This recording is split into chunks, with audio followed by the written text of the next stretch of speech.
কে log out, আমি আবার join করছি, এখনই লগ আউট করে জয়েন করছি। ঠিক আছে, ঠিক আছে, আমি স্টার্ট করবো তাহলে।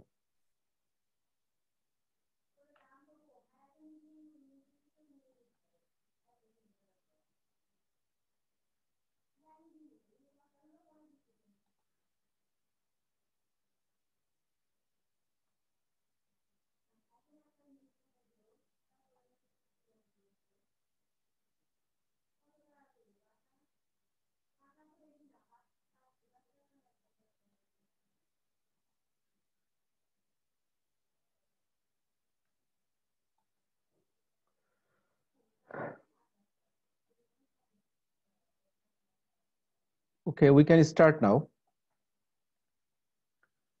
Sorry for this technical error. Assalamu alaikum.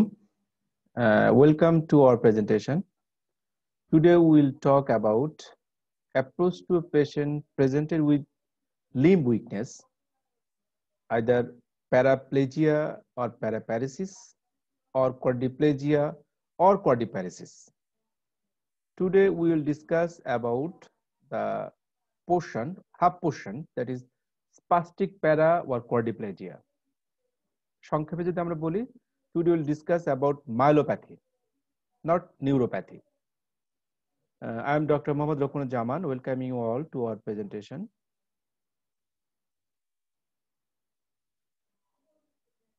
Let's start a real case.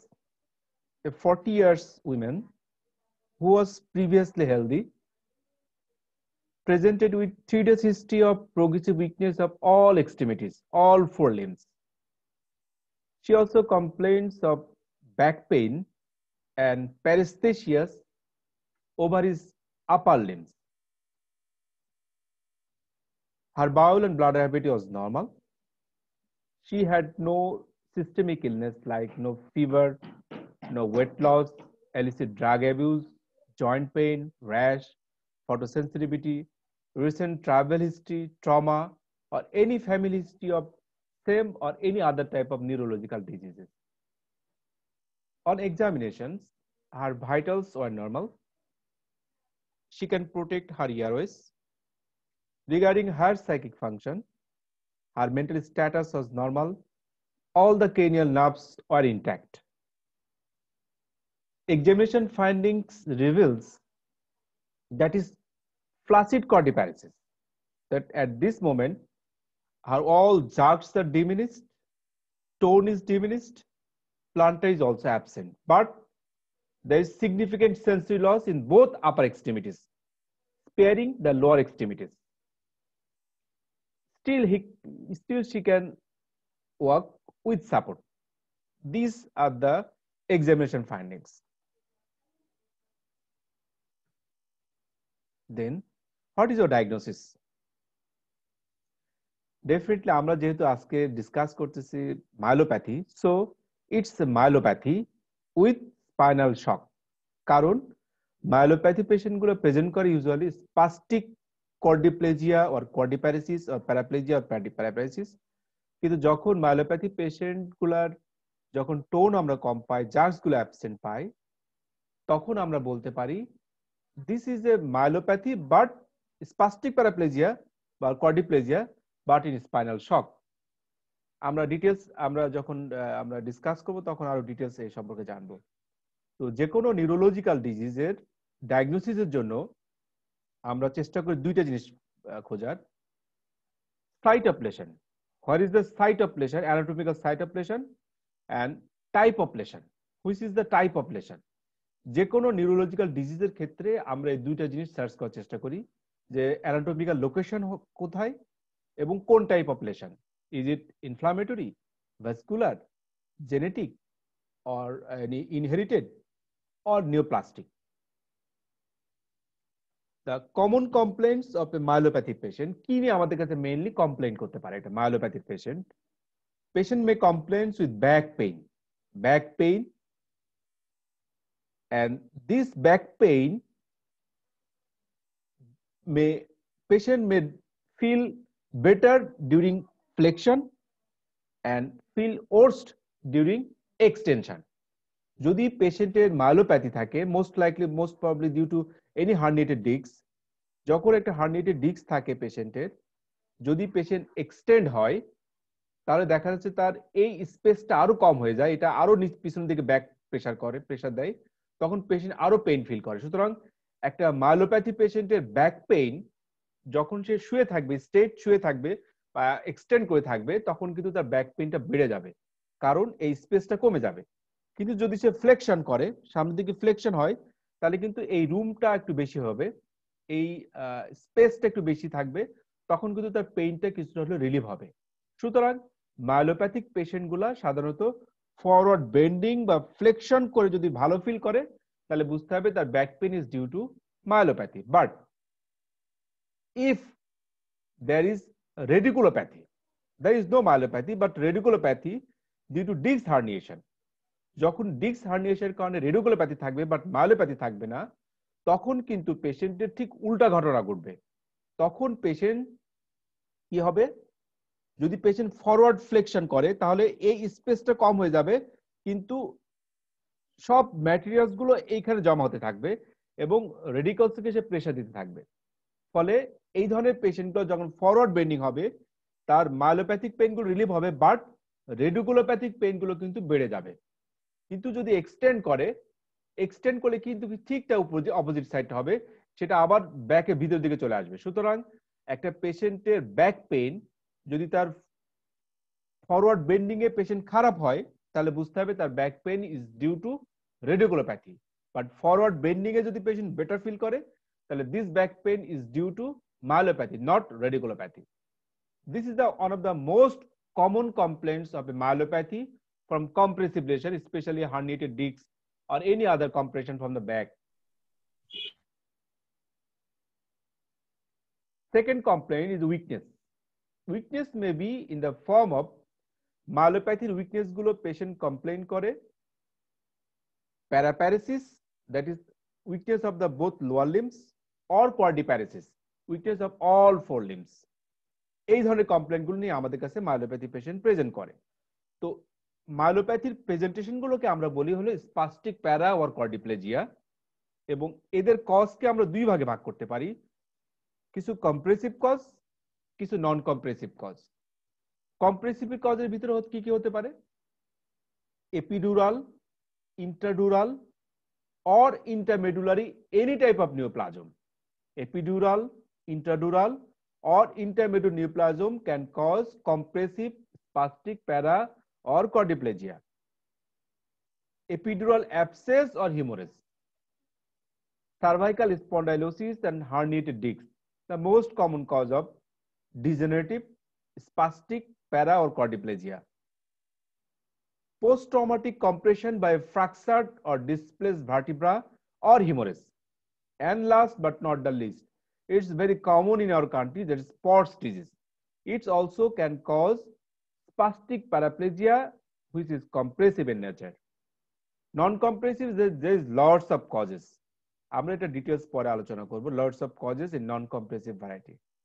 এখন স্পাস্টিক প্যারাপ্লেজিয়া বা কোয়াড্রিপ্লেজিয়া পেশেন্টের এই প্যারা বা কোয়াড্রিপ্লেজিয়ার সাথে এক্সট্রা কিছু সিমটম যখন থাকে বা সাইন থাকে, সেটা থেকে আমরা ভাগ করতে পারি, তার ডিফারেন্সিয়েশন গুলো আমরা একটু কিছুটা হলে পার্থক্য করতে পারি। যেমন spastic paraplegia with sphincter involvement যদি থাকে, তাহলে আমরা মনে করব it's most likely compressive myelopathy, but non কম্প্রেসিভের ভিতরে অ্যাকুট ট্রান্সভার্স মাইলাইটিসেও কিন্তু স্ফিংক্টার ইনভলভমেন্ট হতে পারে। Spastic paraplegia without sphincter involvement কখন হবে? all non-compressive, especially motor neuron disease, Friedreich's ataxia, subacute combined degeneration, যেখানে স্ফিংক্টার ইনভলভমেন্ট ইউজুয়ালি হয় না। কখনো কখনো স্পাস্টিক প্যারাপ্লেজিয়ার সাথে সেরিবেলার সাইন থাকতে পারে। যখন স্পাস্টিক প্যারাপ্লেজিয়ার সাথে সেরিবেলার সাইন থাকবে, তাহলে আমরা চিন্তা করব it is maybe multiple sclerosis, Friedreich's ataxia, Arnold chiari malformation and Taft's dorsalis. These are the four common causes where patient presents with spastic para or quadriplegia along with cerebellar ataxia. Sometimes spastic paraplegia patient presents with definite sensory level, একটা definite level পর্যন্ত sensory loss থাকতে পারে। Usually most common cause is compressive myelopathy and along non-compressive the acute transverse myelitis. Spastic para or quadriplegia মাঝে মাঝে সবসময় যে মায়োপ্যাথির কারণে হবে তা না, মাঝে মাঝে সেরিব্রাল কজেও কিন্তু হতে পারে। সুতরাং এই কজগুলো কিন্তু আমাদের মাথায় রাখতে হবে। কি কি কারণ হতে পারে? যেমন প্যারাসাইজাটাল meningioma, superior longitudinal sinus thrombosis and CP. These are the central cause, that is cerebral cause, that can causes spastic paraplegia or quadriplegia. Spastic paraplegia with loss of ankle and knee joint. That means spastic paraplegia, that is মায়োপ্যাথির সাথে কখন neuropathy থাকবে, কোন কোন কন্ডিশনে myopathy এবং neuropathy combine থাকতে পারে। যেমন আমরা সবচেয়ে কমনলি পাই সাবঅ্যাকুট কম্বাইন্ড ডিজেনারেশন। নামটা হলো সাবঅ্যাকুট। সাবঅ্যাকুট মিন্স প্রেজেন্টেশনটা সাবঅ্যাকুটলি হয়।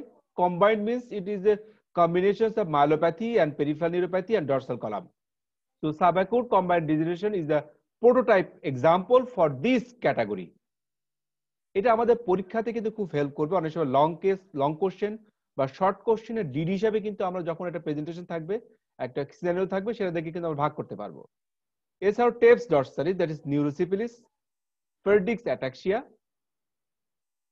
সার্ভাইকাল মায়োপ্যাথি পেশেন্টের যদি ডায়াবেটিস মেলাইটাস থাকে, ডায়াবেটিসের জন্য তার পেরিফেরাল নিউরোপ্যাথি হবে এবং সার্ভাইকাল মায়োপ্যাথির জন্য তার স্পাস্টিক কর্ডিপ্লেজিয়া নিয়ে আমাদের কাছে আসতে পারে। আচ্ছা, তাহলে এটা কিন্তু আমাদের মাথায় থাকতে হবে। Third complaints of a myopathy, unsteady gait. Patient may complain of unsteadiness. It most likely due to either তার পোস্টারো কলাম লেশন, যেখানে পেশেন্ট সেন্সরি অ্যাটাক্সিয়া থাকে, অথবা স্পাইনোসেরিবেলার যদি কোনো ট্রাক্টে কোনো লেশন হয়, সেক্ষেত্রে পেশেন্ট আমাদের কাছে আনস্টেডিনেস নিয়ে বা ইমব্যালেন্স অফ গেট নিয়ে আমাদের কাছে আসতে পারে। তাহলে মায়োপ্যাথি পেশেন্টের একটা অন্যতম প্রেজেন্টেশন কিন্তু unsteady gait, either sensory ataxia or motor ataxia. One of the most common complaints of myelopathy is neurogenic claudication. Neurogenic claudication হলো পেশেন্ট at the beginning, হাঁটার বিগিনিং এই পেশেন্ট পেইন ফিল করবে, তারপর কিছুক্ষণ হাঁটার পরে পেইনটা আরো বাড়বে, আবার রেস্ট নিলে তার ব্যথাটা কম হবে। And patient also complains of some muscle spasm, some muscle cramping. These all are the features of also myelopathy. তাহলে যদি neurogenic claudication, muscle cramping, muscle spasm এই ধরনের কমপ্লেন কোনো পেশেন্টের থাকে, সেটাও কিন্তু আমাদের মায়োপ্যাথির দিকে আমাদের নিয়ে যাবে। Another, bowel and bladder dysfunction is very important.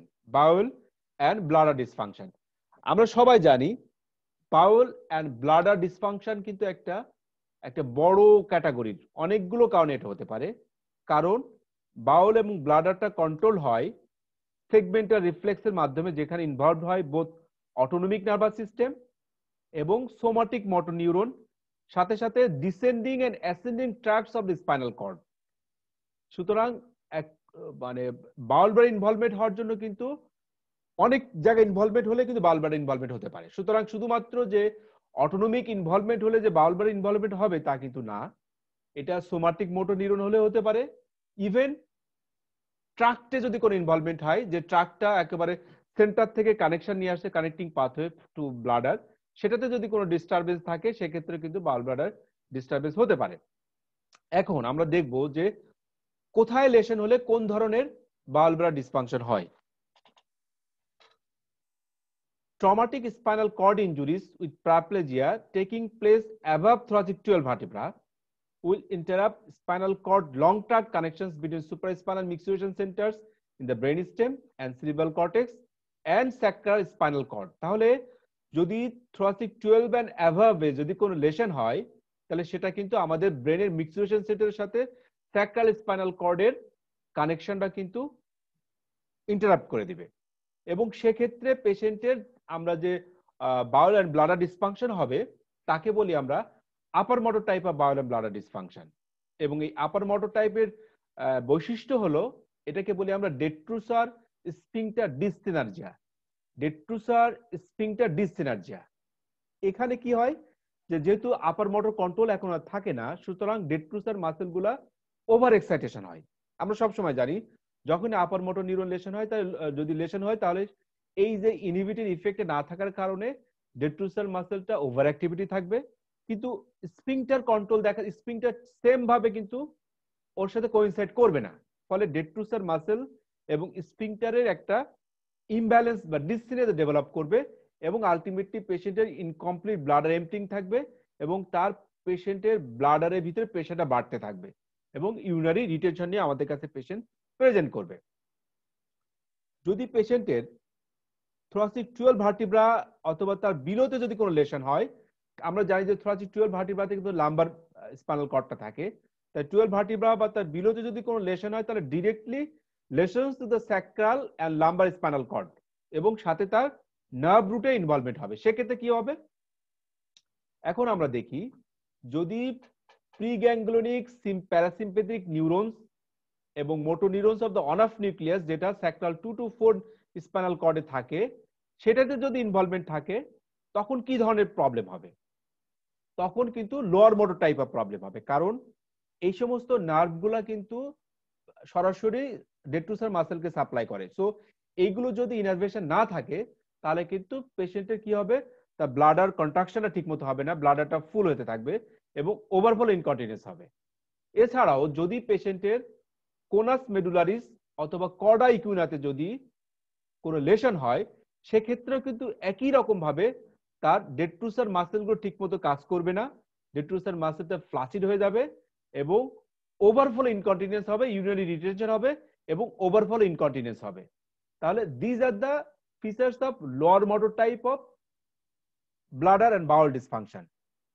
এবং সব ক্ষেত্রেই আমাদের গোল হলো আমরা রেট্রোগ্রেড ইউরিন ফ্লোটাকে প্রিভেন্ট করব, যাতে পেশেন্টের রেনাল ট্রাক্টটা ইনজুরি না হয়, তার রেনাল ফেলো ডেভেলপ না করে। এবং বোথ আপার এবং লোয়ার মোটর টাইপ ক্ষেত্রে, দুই ক্ষেত্রে আমরা চেষ্টা করব পেশেন্টের ইন্টারমিডিয়েন্ট ব্লাডার ক্যাথেটারাইজেশন করার জন্য এবং আদার ম্যানেজমেন্টস। তাহলে আমাদের এখান থেকে কি দাঁড়ালো যে পেশেন্টের তার স্পাইনাল কর্ডের যে কোনো সেগমেন্টে যদি লেশন হয়, স্পেশাল থোরাসিক 12 বা তার উপরে যদি লেশন হয়, সেক্ষেত্রে আমরা আপার মোটর টাইপ পাবো। থোরাসিক 12 ভার্টিব্রা লেভেলে যদি কোনো লেশন হয় এবং সেক্ষেত্রে পেশেন্টের যদি তার পেলভিক যে স্প্লাঙ্কটিক নার্ভ বা প্যারাসিম্প্যাথিক নার্ভ যে সেখানে যদি লেশন হয়, অথবা কর্ড ইকুইনাতে অথবা কোনাস মেডুলারিসে যদি লেশন হয়, সেক্ষেত্রে লোয়ার মোটর টাইপ অফ আমরা বাউল এন্ড ব্লাড ডিসফাংশন পাবো। এবং সব ক্ষেত্রে আমাদের চেষ্টা থাকবে যাতে পেশেন্টের রেনাল ইম্পারমেন্ট পার্মানেন্টলি না হয়, এই জন্য ইন্টারমিডিয়েট ব্লাডার ক্যাথেটারাইজেশন আমরা করব। আচ্ছা, and another complaints of myelopathy is sensory level. Sensory level দেখেও কিন্তু আমরা নিউরোলজিক্যাল ডিজিজ গুলো ডায়াগনোসিস করতে পারি তার লেশনটা কোথায়।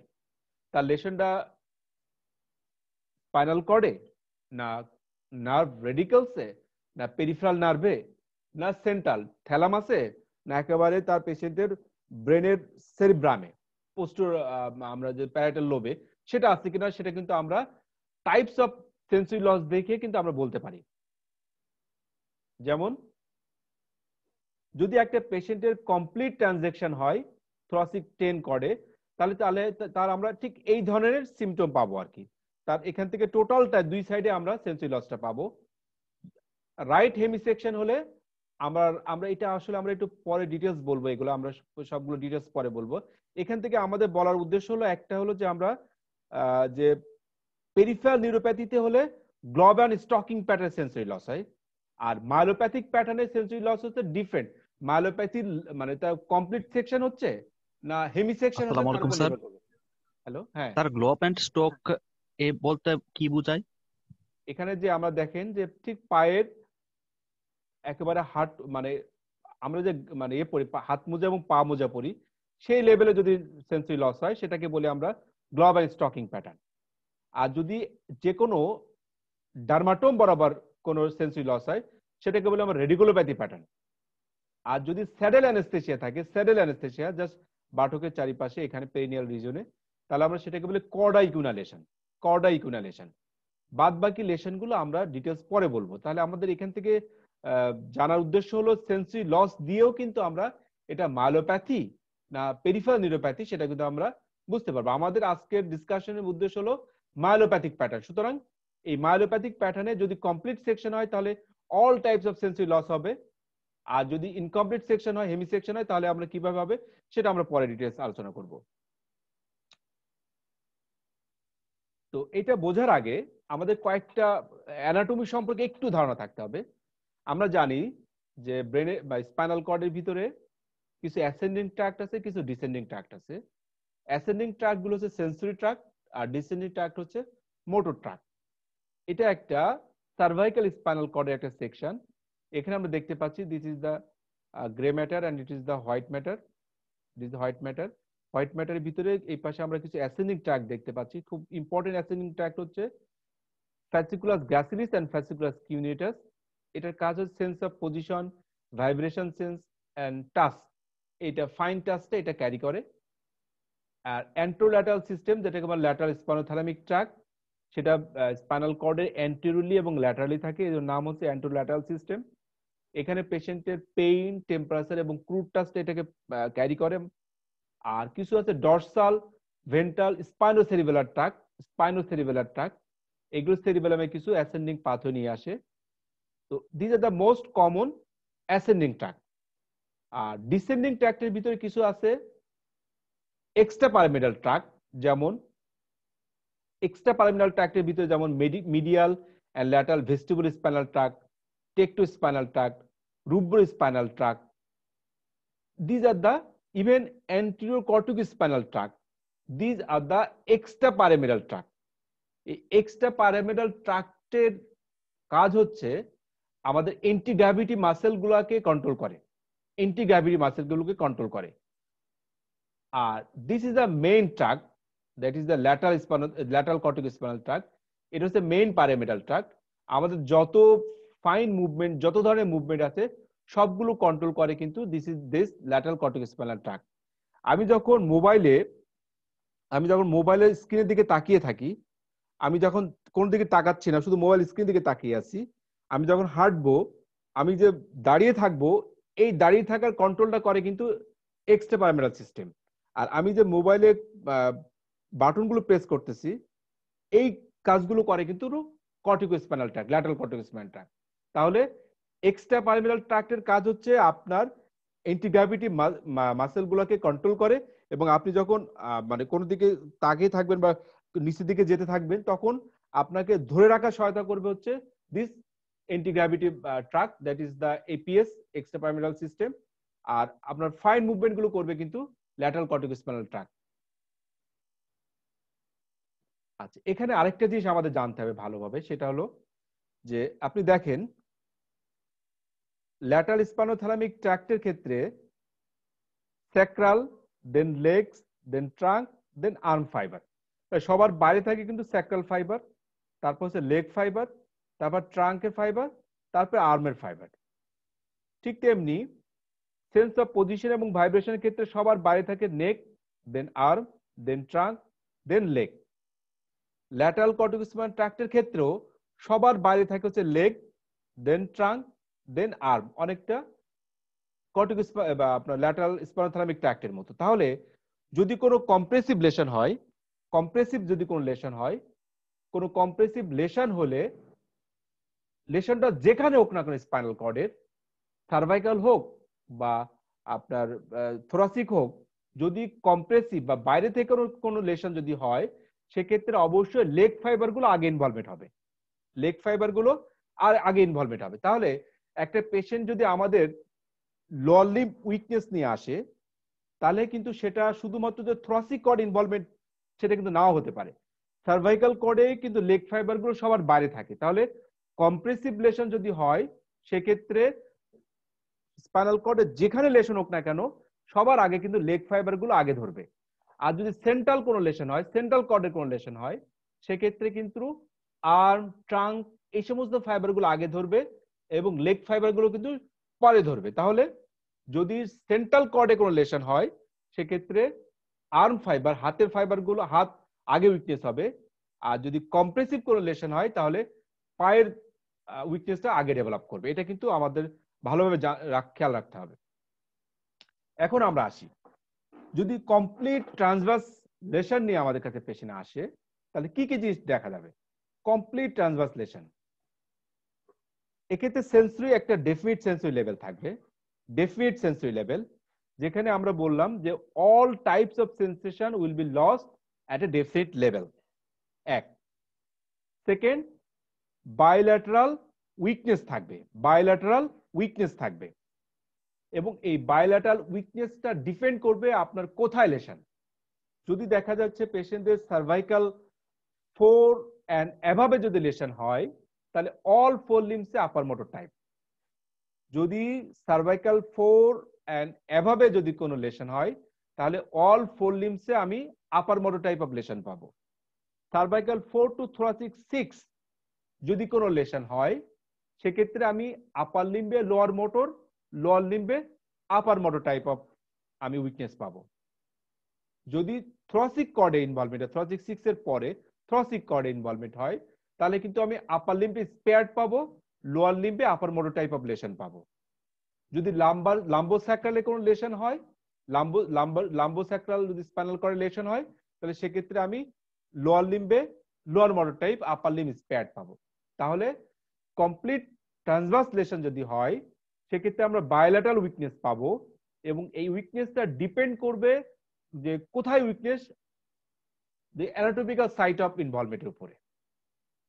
ইউরিনারি ডিসফাংশন, এটা আমরা আগে ডিসকাস করছি, ইউরিনারি ডিসফাংশন হবে এবং এক্ষেত্রে আপার motor type of urinary dysfunction হবে যদি পেশেন্টের থোরাসিক 12 ভার্টিব্রা বা তার উপরে যদি কোনো লেশন হয়। ডিসঅটোনোমিয়া, থোরাসিক 6 বা তার উপরে যদি পেশেন্টের কোনো লেশন হয় সেক্ষেত্রে অটোনমিক ডিসরিফ্লেক্সিয়া ডেভেলপ করবে, কারণ ইন্টারমিডিও ল্যাটারাল যে ট্রাক্ট আছে যেটা হচ্ছে ডিসেন্ডিং সিম্প্যাথিক ট্রাক্ট, সেখানে ইনভলভমেন্ট যখন হবে তখনই পেশেন্ট ডিসঅটোনোমিয়া নিয়ে আমাদের কাছে আসবে।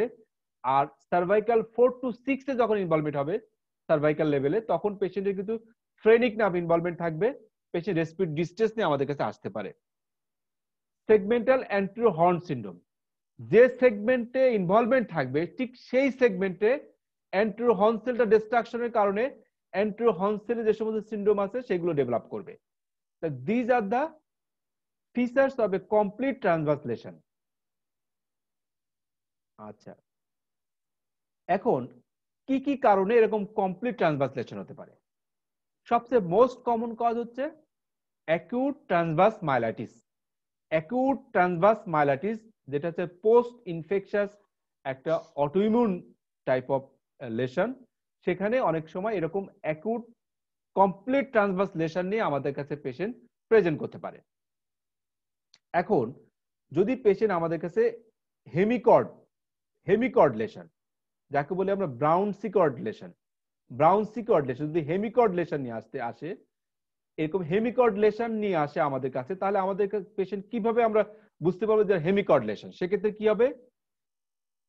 আমরা সবাই জানি যে সেন্স অফ পজিশন এন্ড ভাইব্রেশনটা ক্যারি করে হচ্ছে tract of Goll and tract of Burdach, যেটা কিন্তু একেবারে মেডুলাতে যে ডিকাসেট করে, তার আগে কিন্তু ডিকাসেশন হয় না। সুতরাং যদি পেশেন্টের হেমিকর্ড লেশন হয় তাহলে তার সেম সাইডে ইপসিল্যাটারাল সাইডে তার ভাইব্রেশন এন্ড পজিশন সেন্সটা লস্ট হবে, কারণ এখানে ট্র্যাক্টাম গল এন্ড বার্ডেকটা ইনভলভমেন্ট থাকবে। আর আমরা সবাই জানি যে ল্যাটারাল স্পাইনোথ্যালামিক ট্র্যাক্টটা কি হয়, প্রত্যেকটা ফাইবারই কিন্তু একটা বা দুইটা সেগমেন্ট উপরে বা নিচে যেয়ে কিন্তু ডিকাসেট করে ফেলে। সুতরাং যখনই একটা হেমিসেকশন হয়ে আসবে, এই যদি রাইট সাইডে তার লেশন আসে তাহলে কিন্তু ইন দা মিন টাইম কিন্তু ল্যাটারাল স্পাইনোথ্যালামিক ট্র্যাক্ট কিন্তু ক্রস করে ফেলছে, তাহলে এই সাইডে যদি লেশন হয় তাহলে অপোজিট সাইডে কিন্তু তার পেইন এন্ড টেম্পারেচারটা লস্ট হবে, কারণ এই ফাইবারগুলো আগে ক্রস করে ফেলছে। আচ্ছা, ipsilateral sensory deficit at the level of the injury, অনেক সময় যে লেভেলে ইনজুরি হবে ওইখান থেকে যে সমস্ত ফাইবারগুলো ডিকাসেট করার চেষ্টা করে ওই লেভেলে কিন্তু তার পেশেন্টের সেম সাইডে পেইন এন্ড টেম্পারেচার লস হবে due to loss of some decussating fibre. And ipsilateral dysautonomia কিন্তু ডেভেলপ করবে যদি পেশেন্টের তার ডিসেন্ডিং সিম্প্যাথেটিক ট্রাক্ট যদি ইনভলভমেন্ট থাকে, তার ইপসিল্যাটারাল ডিসঅটোনোমিয়া নিয়ে আমাদের কাছে প্রেজেন্ট করতে পারে। তাহলে একটা ব্রাউন সিকোয়ার্ড সিনড্রোম কিন্তু আমাদের কাছে এভাবে প্রেজেন্ট করতে পারে। Most common cause of Brown Sequard syndrome এরকম হাফ লেশন নিয়ে আসতে পারে আমাদের কাছে, যেমন মাল্টিপল স্ক্লেরোসিস নিয়ে আসতে পারে, অথবা ইভেন ট্রান্সভার্স মাইলাইটিস যদি ইনকমপ্লিট ট্রান্সভার্স মাইলাইটিস হয় সেক্ষেত্রে আমাদের কাছে এরকম ব্রাউন সিকোয়ার্ড সিনড্রোম নিয়ে আসতে পারে।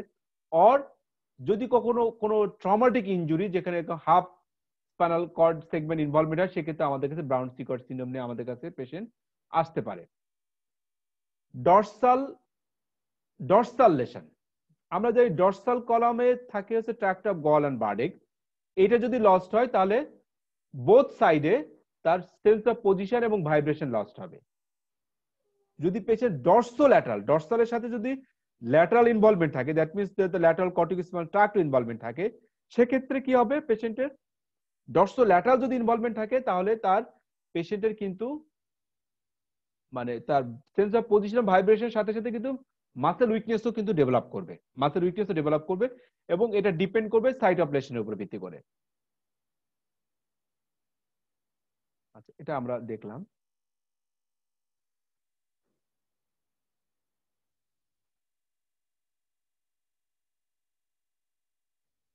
আচ্ছা, এখন যদি ভেন্ট্রাল বা অ্যান্টিরিয়র কর্ডে যদি কোনো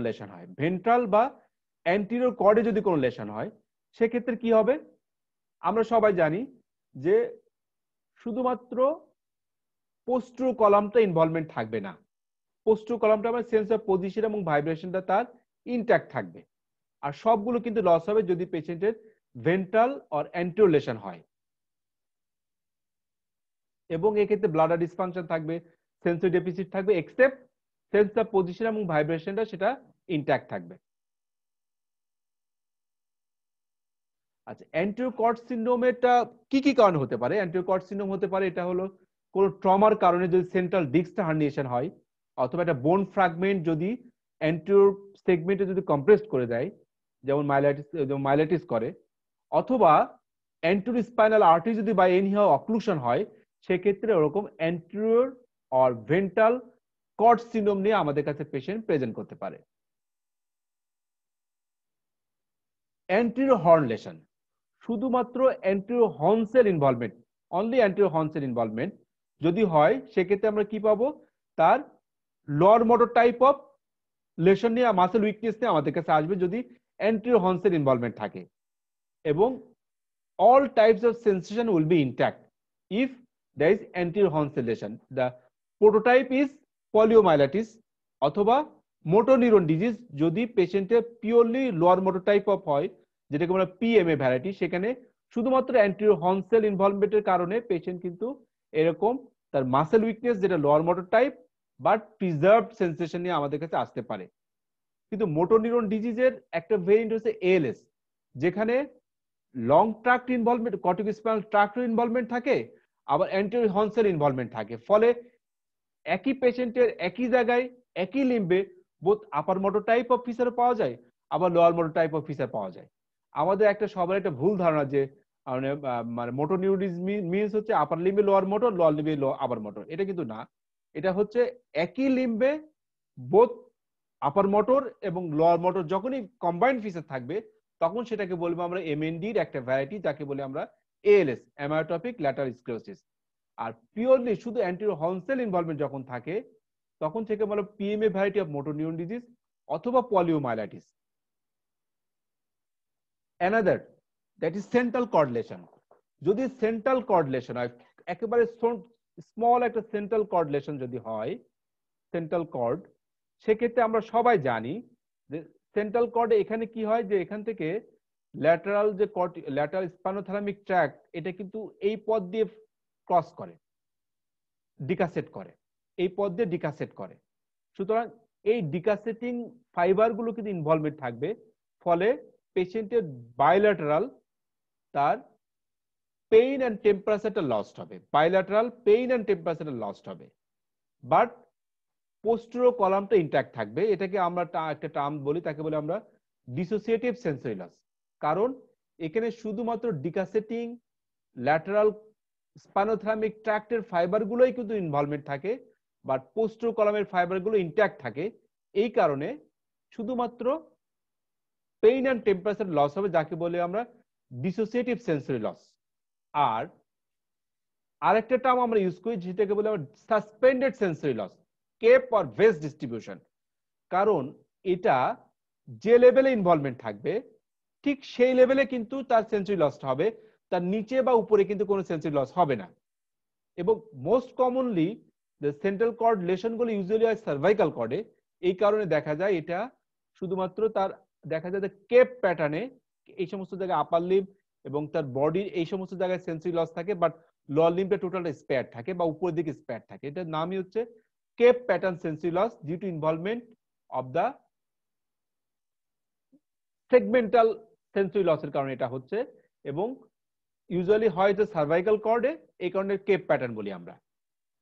যদি সেন্ট্রাল কর্ড লেশনটা যখন বড় হয়ে যাবে, যখন শুধুমাত্র সেন্টার না থেকে আশেপাশে ছড়িয়ে যাবে, তখন সেক্ষেত্রে আমরা তার অ্যান্টেরিয়র হর্ন সেলটা আমরা ডিস্ট্রাকশন পাবো এবং কর্টিকোস্পাইনাল ট্র্যাক্টটা আমরা ইনভলভমেন্ট পাবো। তাহলে যখনই একটা সেন্ট্রাল কর্ড লেশন শুধুমাত্র সেন্টারে থাকে তখন শুধুমাত্র আমরা সেন্সরি লস পাবো, কিন্তু যখন এই লেশনটা বড় হয়ে যাবে তখন এটা অ্যান্টেরিয়র হর্ন সেলকে ডিস্ট্রাকশন কারণে সেম সেগমেন্টে পেশেন্টের lower motor type of lesion পাবো, স্পেশালি হাতে আবার লোয়ার মোটর নিউরন লেশন পাবো।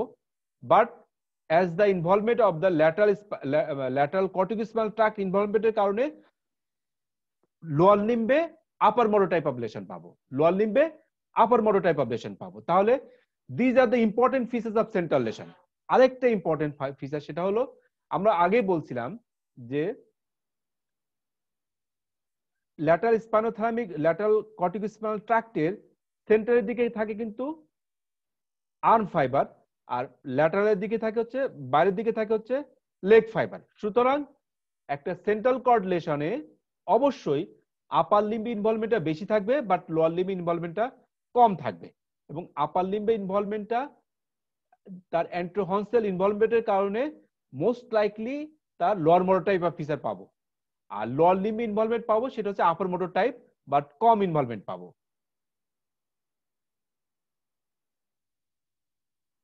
আর সেন্ট্রাল কর্ড লেশনের আরেকটি ইম্পর্টেন্ট ফিচার সেটা হচ্ছে স্যাক্রাল স্পেয়ারিং। স্যাক্রাল স্পেয়ারিং কারণ আমরা প্রথমে দেখছিলাম যে স্যাক্রাল ফাইবার গুলো থাকে কিন্তু ল্যাটারালি সেন্সেশন, মানে ল্যাটারাল যে অ্যান্ট্রোল্যাটারাল স্পাইনোথ্যালামিক ট্র্যাক্টের সবার বাইরে থাকে কিন্তু হচ্ছে স্যাক্রাল ফাইবার গুলো। সুতরাং এই বাইরের ফাইবার গুলো কিন্তু স্পেয়ার্ড থাকে, সো স্যাক্রাল স্পেয়ারিং থাকে। যদি কখনো সেন্ট্রাল লেশন ফুল এক্সটেনশন না হয় ততক্ষণও পর্যন্ত কিন্তু এই স্যাক্রাল স্পেয়ারিং থাকে। তা these are the important features of central cord lesson.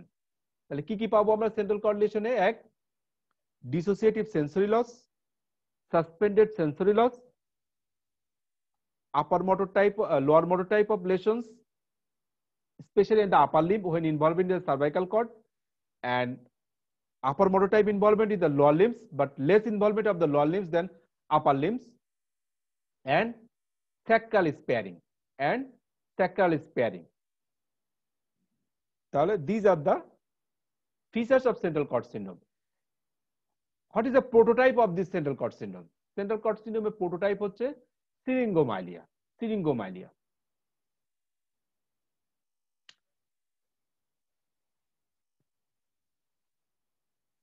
আচ্ছা, এখন এতক্ষণ যে আমরা কম্প্রেসিভ এন্ড নন কম্প্রেসিভ বা extramedullary cord lesions and intermedullary cord lesions, এই পেশেন্টগুলোকে আমরা ক্লিনিক্যালি কিভাবে পার্থক্য করতে পারি, ক্লিনিক্যালি কিভাবে আমরা একটা কম্প্রেসিভ মায়োলোপ্যাথি না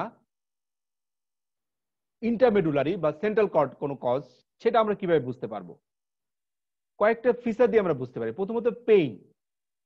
এক্সট্রামেডুলারি কর্ড লেশন গুলো সিভিয়ার পেইন নিয়ে আমাদের কাছে আসতে পারে, সিভিয়ার পেইন যেটা আর্লি সিমটমস, এবং এক্ষেত্রে পেশেন্টের অনেকটা রেডিকুলার টাইপ অফ পেইন নিয়ে আমাদের কাছে আসতে পারে। এবং যদি পেশেন্টের মায়োলোপ্যাথি থাকে তাহলে আমরা বলছিলাম আগেই পেশেন্ট ফরওয়ার্ড বেন্ডিং এসে ভালো ফিল করবে, এক্সটেনশন করলে পেইনটা বাড়বে। যদি রেডিকুলোপ্যাথি থাকে ঠিক তা উল্টা ঘটনা ঘটবে। এবং এই ক্ষেত্রে এটা গেল পেইন।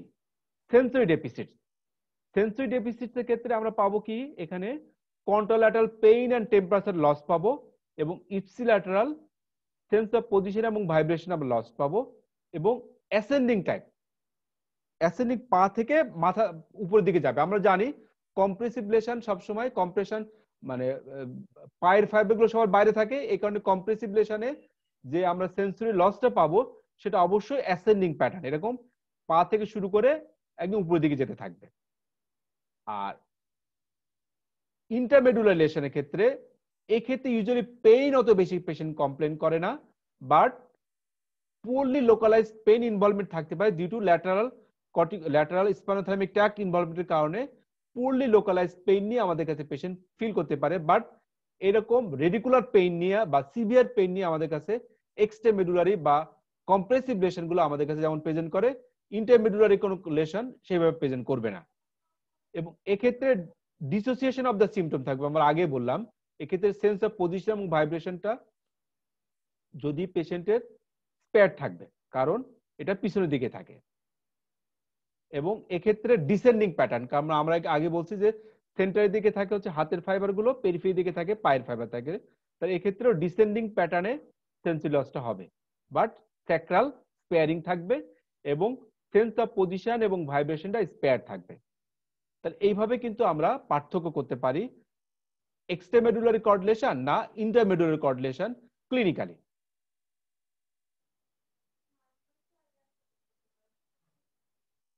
আচ্ছা, এটা আমরা ডিসকাস করে ফেলছি আগেই। তো এগুলো আমরা আগে বলছিলাম যে আমরা কোন লেভেলে লেশন পাইলে আমরা কোন ধরনের লেশন পাবো। যদি পেশেন্টের সার্ভাইকাল 4 এন্ড অ্যাভাব যদি লেশন হয় তাহলে all 4 limbs upper motor type, আর যদি পেশেন্টের সার্ভাইকাল 4 টু থোরাসিক 6 পর্যন্ত লেশন হয় তাহলে আপার লিম্বে লোয়ার মোটর, লোয়ার লিম্বে আপার মোটর। যদি থোরাসিক সেগমেন্টে ইনভলভমেন্ট থাকে তাহলে অনলি লোয়ার লিম্বে upper motor type but upper limb spared, lumbosacral হলে লোয়ার লিম্বে লোয়ার মোটর টাইপ। এবং কিছু ল্যান্ডমার্ক আছে যেমন থোরাসিক 4 ডার্মাটোম ধরি আমরা, নিপলকে থোরাসিক 4 ডার্মাটোম এবং আম্বলিকাসকে আমরা থোরাসিক 10 ডার্মাটোম, এটা একটা ল্যান্ডমার্ক আমরা ধরে থাকি। তো এগুলো আমরা ডিসকাস করে ফেলছি আগে। তো আমরা অনেক ইনফরমেশন নিয়ে ফেলছি এর থেকে, একটু 2 মিনিট আমরা একটু মাথাটা একটু কুল করি, আমরা আবার আমাদের কেসে চলে আসব। আচ্ছা, এখন পর্যন্ত কারো কোনো কোনো প্রশ্ন আছে কিনা? যতটুকু আমরা বললাম এটা নিয়ে কারো কোনো প্রশ্ন আছে কিনা?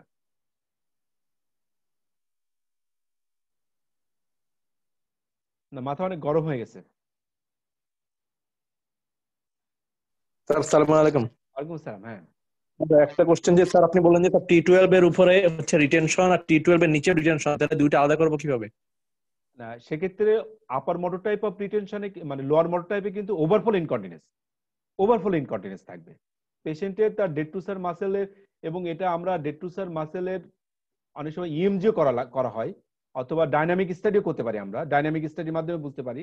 অথবা পেশেন্টের একটা ওভারফ্লো ইনকন্টিনেন্স থাকবে হচ্ছে এতে লোয়ার মোটর টাইপে, আর অ্যাকুট রিটেনশন থাকবে হচ্ছে যে ডিউ টু স্ফিংটার এবং ডেট্রুসার ডিসসিনার্জিয়া এবং ইন্ট্রাভেসিক্যাল প্রেশারটা অনেক বেশি থাকবে in case of upper motor type.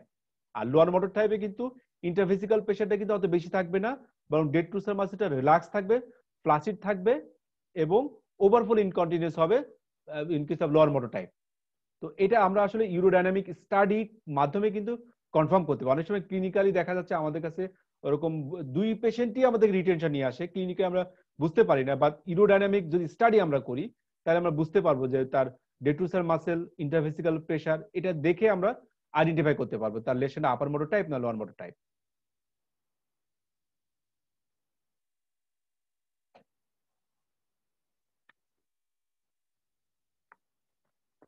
Any question?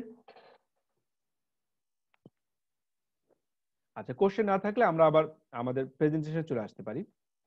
তো আমরা যে একটা কোশ্চেন ছিল স্যার ডিসঅটোনোমিয়াতে কি হবে স্যার? ডিসঅটোনোমিয়া, আচ্ছা, ডিসঅটোনোমিয়া হলে পেশেন্ট দেখা যাচ্ছে সোয়েটিংটা লস হবে পেশেন্টের, তার দেখা যাচ্ছে তার মানে যে ইউজুয়ালি ইউনিল্যাটারাল যদি হয় এক সাইডে তার সোয়েটিংটা লস নিয়ে আমাদের কাছে আসতে পারে, ড্রাই হতে পারে, সেটা নিয়ে আমাদের কাছে আসতে পারে। ড্রাইনেস, লস অফ সোয়েটিং, এটা নিয়ে আমাদের কাছে ডিসঅটোনমি নিয়ে আসতে পারে।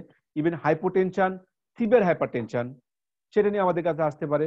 ইভেন রেসপিরেটরি ডিস্ট্রেস নিয়ে আমাদের কাছে আসতে পারে।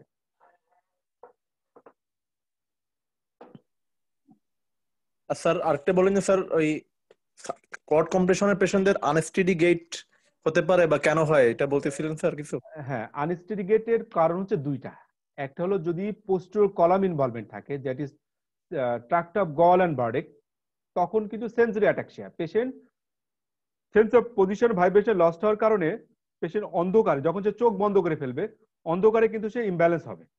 এবং সিঁড়ি আমরা যখন সিঁড়ি নামতে থাকি, যখন দেখবো যে একটা সিঁড়ি যদি আমরা কোনোভাবে মিস করি, তাহলে দেখবো যেমন একটা ফিলিংস হয়, এরকম হাই মানে সেই ফিলিংসটা হবে কিন্তু in case of tract of Goll and Burdach লেশনে। এবং পেশেন্ট অন্ধকারে যখন ভিজুয়াল ইনপুটটা থাকবে না টোটালি, যখন টোটালি ব্যালেন্সটা নির্ভর করবে আমাদের ট্র্যাক্ট অফ গল অ্যান্ড বার্ডেকের উপর, তখন কিন্তু পেশেন্ট পড়ে যাবে, স্পেশালি অন্ধকারে। আর এখান থেকে কিছু আমি অ্যাসেন্ডিং ট্র্যাক্ট দেখালাম, ভেন্ট্রাল অ্যান্ড ডরসাল স্পাইনোসেরিবেলার ট্র্যাক্ট আছে কিছু, সেই সমস্ত ট্র্যাক্ট যখন ইনভলভমেন্ট হবে মায়োপ্যাথিতে, সেক্ষেত্রে পেশেন্ট অনেক সময় আমাদের কাছে মোটর অ্যাট্রাকশন নিয়ে আসতে পারে ডিউ টু সেরিবেলার ফাইবার ইনভলভমেন্টের কারণে, অ্যাসেন্ডিং সেরিবেলার মানে ট্র্যাক্ট ইনভলভমেন্টের কারণে। Thank you sir. ওকে, তাহলে আমরা কন্টিনিউ করি, আমাদের আসলে এখনো অনেক দূর যেতে হবে। তো আমাদের কেস যেটা আমরা ডিসকাস করছিলাম, সেই পেশেন্টের ছিল কিন্তু ফ্লাসিড কর্ডিপ্যারেসিস। যদিও পেশেন্টের মায়োপ্যাথি, বাট ইট ওয়াজ এ ফ্লাসিড, কারণ তার টোন গুলো কম ছিল, জার্কস গুলো অ্যাবসেন্ট ছিল। আমরা সবাই জানি যে spinal shock is a term, usually traumatic cause গুলোতে স্পাইনাল শক, তাছাড়া ট্রান্সভার্স মালাইটিস বা নন ট্রমাটিক কজে কিন্তু স্পাইনাল শক হতে পারে। সেক্ষেত্রে পেশেন্টের initially even first week, second week, third week, even fourth week পর্যন্ত কিন্তু তার জার্কস গুলো অ্যাবসেন্ট পাবো আমরা, টোনটাও আমি পাবো না। তখন কিন্তু আমাদের কনফিউশন হয়ে যায় যে আসলে পেশেন্ট এটা ফ্লাসিড কর্ডিপ্যারেসিস না স্পাস্টিক কর্ডিপ্যারেসিস। সেক্ষেত্রে আমাকে প্রথমত পেশেন্টের ডেফিনিট একটা সেন্সরি লেভেল দেখে আমি বুঝতে পারবো না এটা হলো একটা স্পাস্টিক কর্ডিপ্যারেসিস, সাথে পেশেন্ট মানে স্পাইনাল শকে আছে। তো এই ক্ষেত্রে আমাদের দেখা যাচ্ছে যে সবার স্পাইনাল শক যখন চলে যায়, তখন কিন্তু সবার আগে কিছু সুপারফিশিয়াল রিফ্লেক্স আসে, যেমন বালবো ক্যাভার্নোসাস বা ক্রিমাস্টিক রিফ্লেক্স, সেটা আগে আসে সবার। তারপরে আসে আমাদের প্লান্টার এক্সটেন্সর আসছে, তারপরে আমাদের টোন ফিরে আসে, তারপরে পাওয়ার ফিরে আসে। সুতরাং একটা পেশেন্ট যখন ইনিশিয়ালি আমাদের কাছে এরকম ফ্লাসিড মনে হচ্ছে, টোন গুলো সব কম বাট মায়োপ্যাথি, সেক্ষেত্রে আমাদেরকে মাথায় থাকতে হবে the patient is in shock. তো পেশেন্টের সিগনিফিকেন্ট সেন্সরি লস ছিল in both upper extremities, upper extremities sensory loss ছিল, বাট তার রিফ্লেক্স গুলো ভালো ছিল, ব্লাডার ফাংশনটা ভালো ছিল। তাহলে এই পেশেন্টের লোকালাইজেশন কোথায় হতে পারে? আমি তাহলে যদি এই পেশেন্টকে একটা ছবি আঁকাই ডায়নামিক, এই পেশেন্টের সিমটম গুলো এমন ছিল: স্যাক্রাল স্পেয়ারিং, তার আপার লিম্বে, তার অল ফোর লিম্বসে তার উইকনেস ছিল, ফ্লাসিড টাইপ, এখন টোন কম, বাট সিগনিফিকেন্ট সেন্সরি লস ছিল আপার লিম্বসে, আপার এক্সট্রিমিটিতে, কিন্তু তার স্যাক্রাল স্পেয়ারিং, স্যাক্রাল স্পেয়ারিং। তাহলে তার লেশনটা কোথায় হতে পারে? What is the localization of the patient's lesion? ঠিক আছে, আমরা আরো পরে জানবো। ওই পেশেন্টের এমআরআই করা হয়েছিল। This is the sagittal sections of sagittal MRI of upper cervicodorsal and lower part of the brain stem and cerebellum. একটা sagittal view, T2 weighted image। T2 আমরা কিভাবে বুঝতে পারি? যে CSF টা সাদা, এই জন্য আমরা T2, সামনের দিকে vertebra, this is the spinal cord and this is the dura mater and this is the CSF space and CSF সাদা দেখাচ্ছে।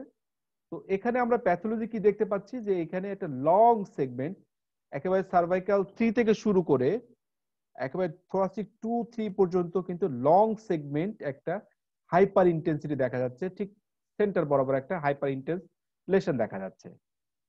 তাই লং, এই পেশেন্টের যদি আমরা ক্রস সেকশনাল দেখি, সার্ভাইকাল 4 লেভেলে একটা ক্রস সেকশন দেখতে পাচ্ছি আমরা, তার একদম সেন্টার বরাবর this is the vertebra, this is the spinal cord, this is the CSF space, and এখানে দেখতে পাচ্ছি আমরা পেশেন্টের এখানে একটা হাইপার ইন্টেন্স, সেন্ট্রাল একটা হাইপার ইন্টেন্স লেশন, সার্ভাইকাল 6 এও একই রকম আমরা একটা হাইপার ইন্টেন্সিটি দেখতে পাচ্ছি। তো এটাকে যদি আমরা কার্টুনের মাধ্যমে শো করি তাহলে দেখতে পাচ্ছি তাহলে পেশেন্টের এই জায়গাগুলো ইনভলভমেন্ট আছে, এই জায়গাগুলো ইনভলভমেন্ট আছে যে পেশেন্টের, that means that is a central cord syndrome, extensive central cord syndrome. তাহলে আমরা বলতে পারি এই পেশেন্টের এক্সটেন্সিভ একটা সেন্ট্রাল কর্ড সিনড্রোম নিয়ে আমাদের কাছে আসছে। তাহলে এই পেশেন্টের প্যাথোলজিক্যাল ডিফারেন্স, তাহলে আমরা প্রথমত আমাদের নিউরোলজিক্যাল ডিজিজ ডায়াগনোসিসের ফার্স্ট হাফ কিন্তু আমাদের চলে গেল যে where is the site of lesion. Site of lesion কিন্তু আমরা বুঝতে পারলাম তার লেশন দ্য সার্ভাইকাল কর্ডে এবং এটা একটা সেন্ট্রাল কর্ড লেশন। এখন এই লেশনের টাইপটা কি, তার প্যাথোলজিটা কি, সেটা আমাদের জানতে হবে। তো ওই মাইলোপ্যাথির প্যাথোলজি জানার জন্য এটাকে আমরা ডিজিজ ডিউরেশনের উপর ভিত্তি করে দুই ভাগে ভাগ করি। ডিজিজ প্রেজেন্টেশন অনুযায়ী patient may present with acute or subacutely. The causes of myelopathies are immune mediated, infectious cause, vascular cause. If the presentation is chronic, the causes are inherited, toxic and metabolic cause, neoplastic cause. এবং দুইটার মাঝখানে যখন presentation অ্যাকুটলি হতে পারে, sub অ্যাকুটলি হতে পারে এবং ক্রনিকলি হতে পারে, তখন সেটাকে বলি আমরা স্ট্রাকচারাল ডিজিজ। তাকে বলি আমরা স্ট্রাকচারাল ডিজিজ। তাহলে একটা মাইলোপ্যাথির আন্ডারলাইং প্যাথোলজি জানার জন্য আমাদেরকে পেশেন্টের তার মোড অফ অনসেটটা আমাদের জন্য খুব ইম্পর্টেন্ট। এছাড়াও আরো কিছু কিছু জিনিস ইম্পর্টেন্ট। আমরা প্রথমে আসি ইমিউন মেডিয়েটেড ইনজুরি গুলা কিভাবে আমাদের কাছে পেশেন্ট প্রেজেন্ট করে। মাইলোপ্যাথি পেশেন্ট গুলা ইমিউন মেডিয়েটেড প্যাথোলজির ভিতরে আছে সিএনএস ইনফ্লামেশন এবং সিস্টেমিক ইনফ্লামেশন। সিএনএস ইনফ্লামেশন যেটা ইমিউন মেডিয়েটেড প্যাথোলজি করে তার ভিতরে আছে number 1 multiple sclerosis, number 2 neuromyelitis optica, number 3 acute disseminated encephalomyelitis যাকে আমরা অ্যাডেম বলি। ইভেন প্যারানিওপ্লাস্টিক সিএনএস ইনফ্লামেশন যেটা হচ্ছে ইমিউন মেডিয়েটেড প্যারানিওপ্লাস্টিক, সেটাও সিএনএস ইনফ্লামেশন করতে পারে। কিছু systemic inflammation as a part of systemic involvement এটা আমাদের স্পাইনাল কর্ডকে ইনভলভমেন্ট করতে পারে, সেটাও একটা ইমিউন মেডিয়েটেড ইনজুরি, যেমন নিউরোসার্কয়েডোসিস, SLE, Sjogren, and Behcet's. This systemic inflammatory disease can also involve spinal cord. Immune mediated ইনজুরিকে আমরা কিভাবে ক্লিনিক্যালি ভাগ করতে পারি? আমরা প্রথমে বললাম ইমিউন মেডিয়েটেড ইনজুরিগুলোর প্রেজেন্টেশন ইউজুয়ালি অ্যাকিউট এবং সাব অ্যাকিউটলি হয় এবং এই পেশেন্টগুলোর সিমটম ডিপেন্ড করবে কোন ট্রাক্ট ইনভলভমেন্ট হয়েছে, সেটার উপর ভিত্তি করে তার সিমটমটা ডিপেন্ড করবে। লারমাইট বা অনেকে হারমাইটস ফেনোমেনন বলে। It's a very important features specially in multiple sclerosis and also cord compression. Lhermitte's বা হারমাইটস ফেনোমেনন হচ্ছে যখন আমরা ফরওয়ার্ড বেন্ডিং করি, ফরওয়ার্ড বেন্ডিং যদি করি তাহলে সেক্ষেত্রে যদি পেশেন্টের পেইনটা একটা ইলেকট্রিক শক লাইক পেইন যদি নিচের দিকে চলে আসে, সেটাকে বলি আমরা লারমাইট ফেনোমেনন, লারমাইট বা হারমাইট ফেনোমেনন। এবং এটা ইন্ডিকেট করে পেশেন্টের তার মাল্টিপল স্ক্লেরোসিস অথবা কোনো কম্প্রেসিভ লেশন আছে, মাইলোপ্যাথি আছে। উথফ ফেনোমেনন আমরা সবাই জানি যে গরমের ভিতরে ইলেকট্রিসিটি কিন্তু কম মানে কন্ডাকশন হয়, বাট ঠান্ডার ভিতরে কিন্তু বেশি প্রোডাকশন মানে কন্ডাকশন হয়। এখন উথফ ফেনোমেনন হলো আমরা যখন একটা এমএস এর পেশেন্টকে যখন গরম পানিতে গোসল করাবো, গরম পানি যদি গোসল করে তাহলে তার কন্ডাকশন তো তার ডিমালিনেশনের জন্য এমনি কম, ফলে গরম পানিতে যাওয়ার কারণে এই কন্ডাকশনটা আরো কমে যাওয়ার কারণে পেশেন্ট তার সিমটম গুলো অ্যাগ্রেভেট করতে পারে। This is called Uhthoff phenomenon. Uhthoff phenomenon যদি পেশেন্টের প্রিভিয়াসলি আগে কোনো হিস্ট্রি থাকে অ্যাটাকের, সেটা একটা ইম্পর্টেন্ট ফর এমএস। যদি পেশেন্ট কোনো সিস্টেমিক সিমটমস থাকে, আমরা SLE, Sjogren, Behcet's সবগুলো অনেকগুলো সিমটম আছে আমরা সবাই জানি। এই ধরনের সিস্টেমিক সিমটম যদি পেশেন্টের থাকে, তার রেনাল ইনভায়রনমেন্ট, তার পেশেন্টের তার ড্রাই মাউথ, তার ইউভিআইটিস, তার ulceration, different type of ulcer, genital orogenital ulceration, এরকম ডিফারেন্ট সিস্টেমিক ম্যানিফেস্টেশন যদি থাকে, তাহলে আমরা চিন্তা করব it's due to systemic inflammatory cause either SLE আর শোগ্রেন অথবা নিউরোসাইকোডোসিস। যদি পেশেন্ট তার লিম্ফ্যাডিনোপ্যাথি আছে অথবা পেশেন্ট দেখা যায় শর্টনেস অফ ব্রেথ আছে, তার লাংস ইনভলভমেন্ট আছে, সেক্ষেত্রে আমাদের কাছে সাসপেক্ট করতে হবে তার নিউরোসাইকোডোসিস আছে কিনা। তাহলে এই ধরনের হিস্ট্রি দিয়ে আমরা কিন্তু পার্থক্য করতে পারবো এই মায়োলোপ্যাথির কজ কি। ইমিউন মেডিয়েটেড আরেকটা ইম্পর্টেন্ট হচ্ছে লোকালাইজেশন। লোকালাইজেশন এটা খুব ইম্পর্টেন্ট জিনিস। যদি দেখা যাচ্ছে পেশেন্টের ডিসক্রিট লেশন হয়, অল্প অল্প ছোট ছোট লেশন, ডিসক্রিট লেশন হয় এবং ফুল কর্ড না, হাফ কর্ড বা ওয়ান থার্ড কর্ড যদি লেশন হয় এবং পোস্টার কর্ড ইনভলভমেন্ট থাকে, তাহলে আমরা মনে করবো এটা এমএস। যদি তাকে লং সেগমেন্ট ইনভলভমেন্ট হয়, লংগিটিউডিনাল এক্সটেন্সিভ লেশন হয়, তাহলে আমরা মনে করতে পারি অ্যাডেম হতে পারে অথবা নিউরোমাইলাইটিস অপটিকা হতে পারে। Enhancement is also important. Enhancement যদি পেশেন্টের ইনহ্যান্সড হয় তাহলে বুঝতে হবে নিউ লেশন অথবা কোনো ম্যালিগনেন্ট লেশন।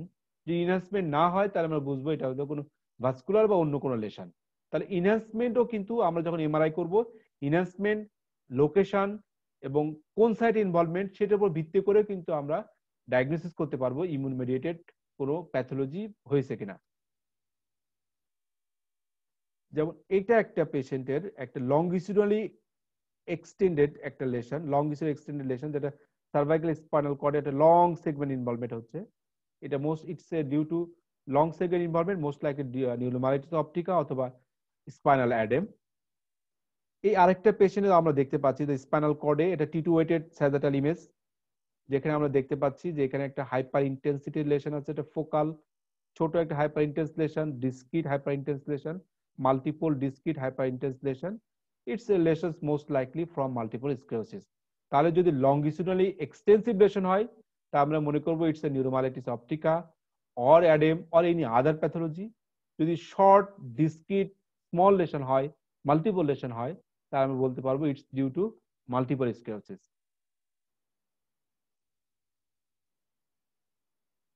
আচ্ছা, অনেক সময় আমাদেরকে স্পাইনাল কর্ডের সাথে সাথে আমাদের ব্রেনের এমআরআই করা লাগতে পারে, কারণ কিছু কিছু ক্ষেত্রে আমাদের ডায়াগনোসিস কনফার্মের জন্য বা ব্রেনে কোনো লেশন আছে দেখার জন্য আমাদের কিন্তু হেল্প করতে পারে ব্রেনের এমআরআইটা। তাহলে একটা মায়োলোপ্যাথি ডায়াগনোসিসের সময় শুধু স্পাইনাল কর্ডের এমআরআই না, আমাদের ব্রেনের এমআরআই আমাদের কিন্তু হেল্প করতে পারে। এখানে একটা এমআরআই, একটা অ্যাক্সিয়াল ইমেজ, এটা ফ্লেয়ার সিকোয়েন্স। ফ্লেয়ার হচ্ছে অনেকটা টিটু এর মতো, বাট সিএসএফটা কালো থাকে, but it's a T two weighted image. T two weighted image বলতে চাচ্ছি এটার কারণ হচ্ছে grey matter white, white matter grey, এবং বাট সিএসএফটা হচ্ছে কালো, যেটা আমরা টি1 এ পাই। এটা একটা ফ্লেয়ার ইমেজ। ইউজুয়ালি পেরিভেন্ট্রিকুলার কোনো লেশন ভালোভাবে দেখার জন্য আমরা ফ্লেয়ার ইমেজগুলো ইউজ করতে পারি, এবং এক্ষেত্রে আমরা দেখতে পাচ্ছি large lobulated lesions periventricularly, subcortically, multiple lesion আছে, extensive lesion, it's most likely lesions of the ADEM. তাহলে একটা পেশেন্টের যখন স্পাইনাল কর্ড লেশনের সাথে সাথে আমি ব্রেনেও এই ধরনের লেশন পাবো, কিন্তু স্পাইনাল কর্ড লেশন আমাকে কনফিউশন হচ্ছে, তখন কিন্তু ব্রেনের এমআরআই নিয়ে আমাকে হেল্প নিতে হবে যে এটা আসলে তার আন্ডারলাইং প্যাথোলজিটা কি। তাহলে MRI of brain and spinal cord sometime helps for diagnosis of myelopathy. এরপরে আসি আমরা infectious cause. Infectious cause of মায়োলোপ্যাথির ভিতরে আছে bacteria, virus, fungus and parasites. There is a long list. ব্যাকটেরিয়ার ভিতরে অনেকগুলো ব্যাকটেরিয়া আছে, most likely step aureus, tuberculosis can cause tubercular myelitis, Lyme disease, neurosyphilis, brucellosis. These all bacteria can cause myelitis. Some viruses, those virus who can infect brain can also infect spinal cord, like herpes virus, like herpes simplex, varicella zoster, Epstein-Barr virus, cytomegalovirus.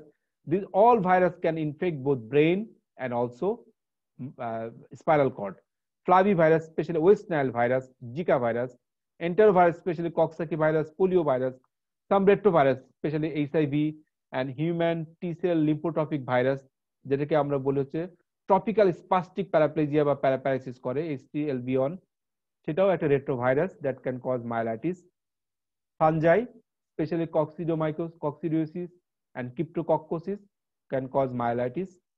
Sometimes parasitic disease, especially schistosoma, and neurocystic sarcosis also cause myelitis. Neurocystic sarcosis usually cause CNS lesion, এবং one of the most common secondary epilepsy is due to neurocystic sarcosis.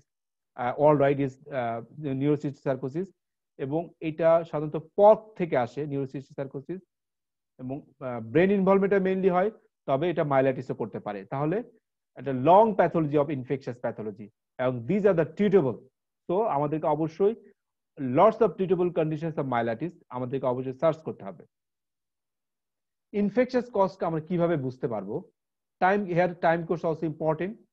In case of infectious, the onset is either acute or subacute.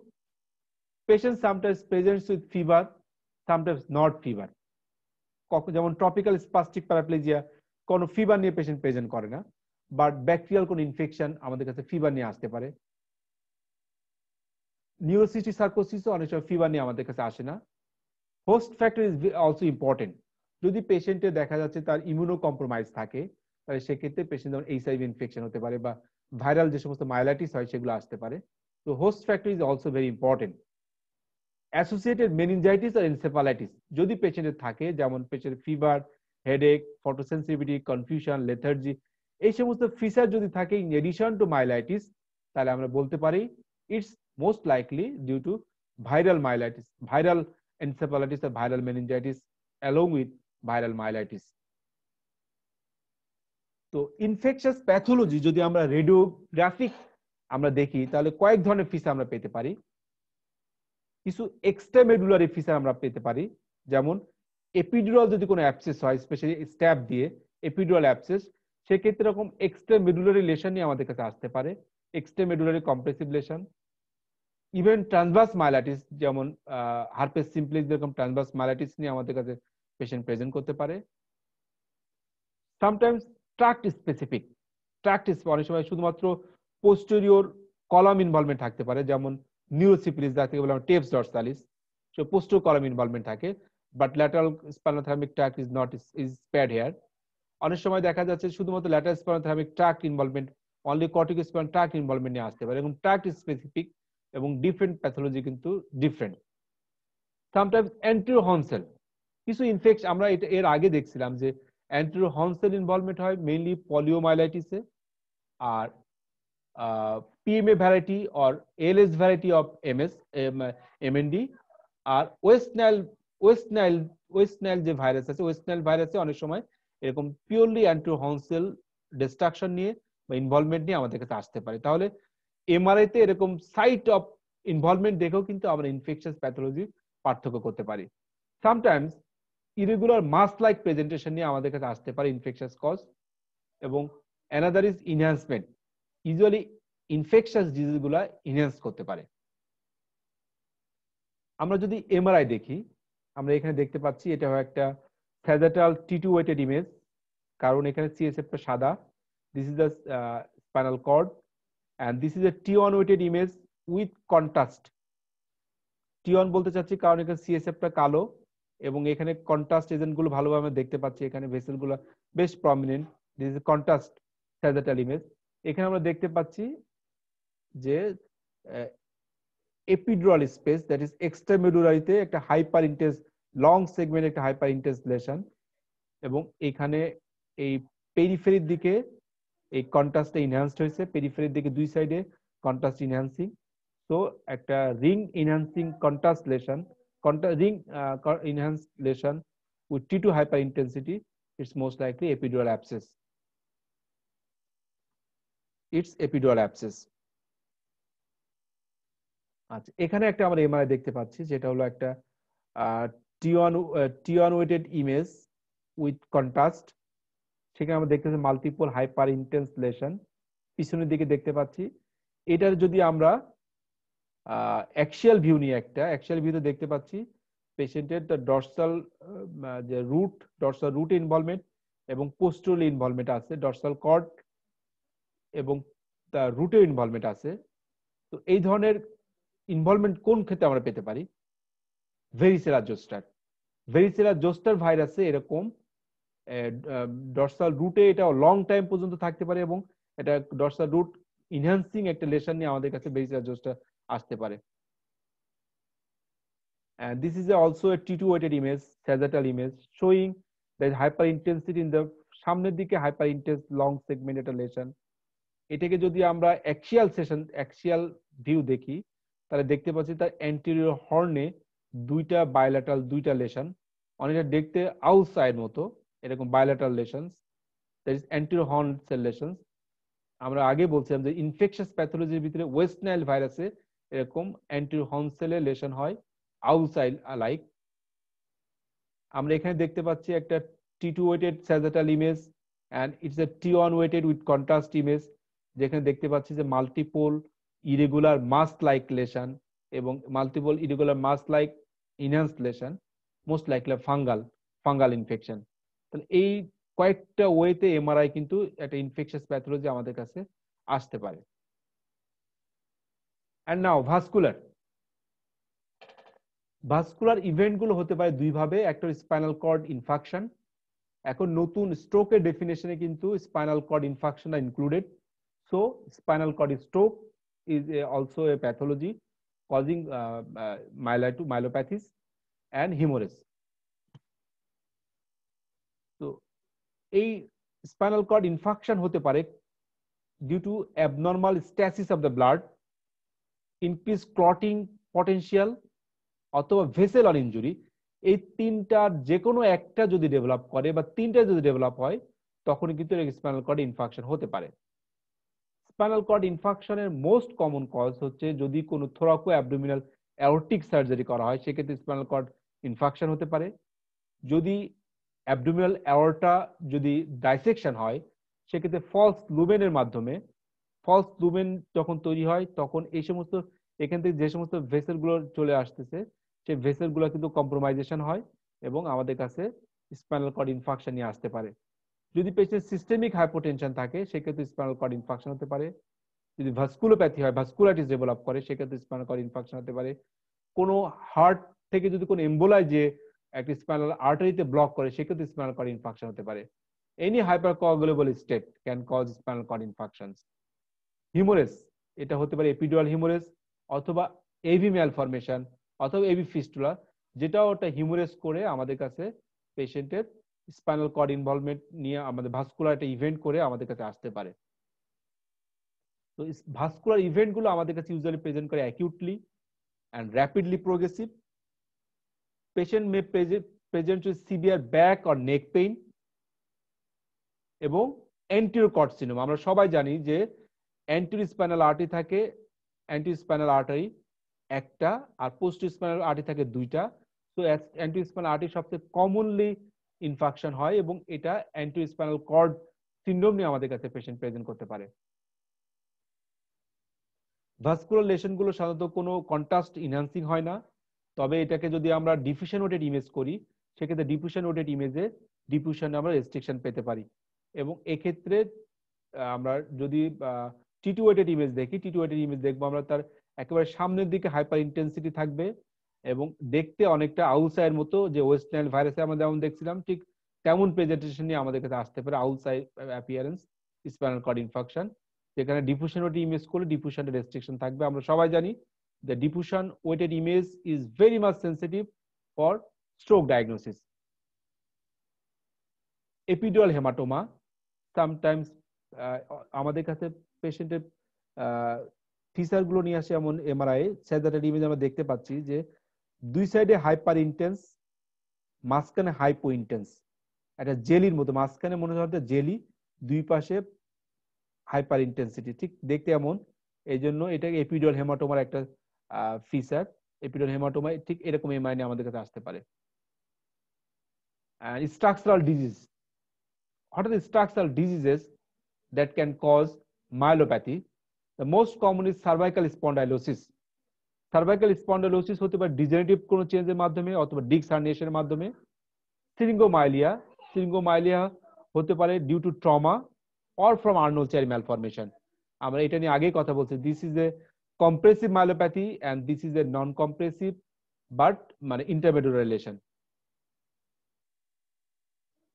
তো এক্সট্রামেডুলারি বা স্পাইনালোসিস patient গুলো সাধারণত একটা older age patient back or neck pain, সাথে gait impairment, neurogenic claudication, bladder dysfunction যখন নিয়ে আসবে, তখন আমরা সাসপেক্ট করব it's due to extramedullary spondylosis. যদি পেশেন্টের sensory dissociation, lower motor signs, sacral sparing, cape like distribution এইগুলো নিয়ে আমাদের কাছে আসে, তাহলে আমরা বুঝতে পারবো ইটস ইন্টারমেডুলারি ফ্রম সিরিঙ্গোমাইলিয়া।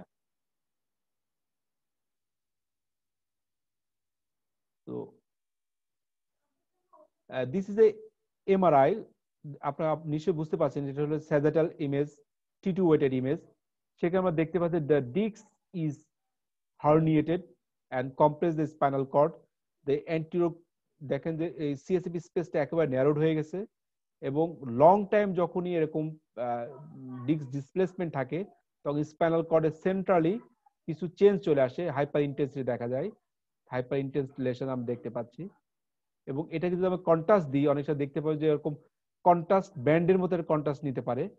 আমরা অনেক সময় কন্ট্রাস্ট নিলে বুঝতে পারি, মনে করি যে এটা আসলে আইদার কোনো ইনফেকশন অথবা কোনো টিউমার, বাট সার্ভাইকাল স্পন্ডাইলোসিসে অনেক সময় এরকম ব্যান্ড লাইক কন্ট্রাস্ট নিতে পারে। এইটাকে যদি আমরা অ্যাকচুয়াল ভিউতে দেখি তাহলে দেখবো একদম সাইডের দিকে ব্যান্ডের মতো এরকম কন্ট্রাস্ট নিচ্ছে, এটা হতে পারে সার্ভাইকাল স্পন্ডাইলোসিস থেকে। And this is also a T2 weighted image showing there is a hyperintensity involving the center of the spinal cord and hypointensity of the center of the spinal cord in T1 weighted image, and most likely it's a CSF field syringomyelia.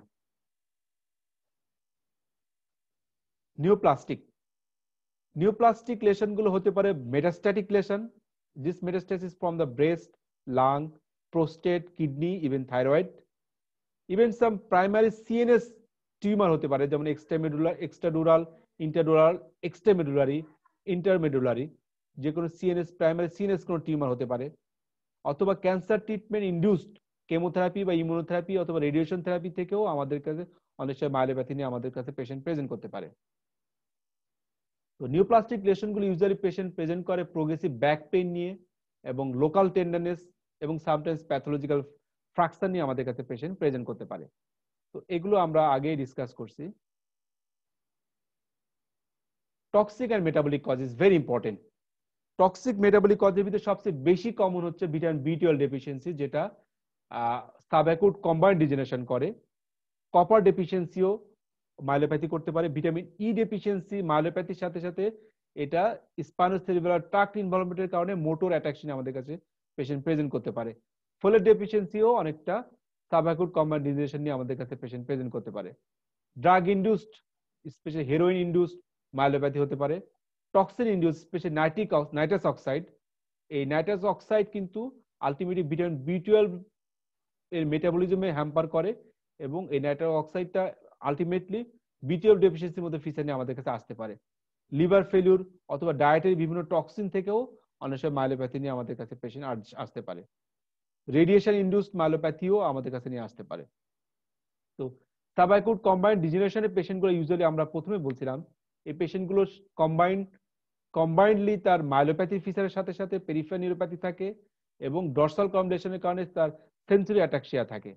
এবং এই পেশেন্টগুলোকে অবশ্যই তার কোনো exposure history আছে কিনা, nitrous অক্সাইডের exposure, অথবা তার লং টাইম ম্যালঅ্যাবজর্পশন আছে কিনা, এই হিস্ট্রি ইজ ভেরি ইম্পর্টেন্ট।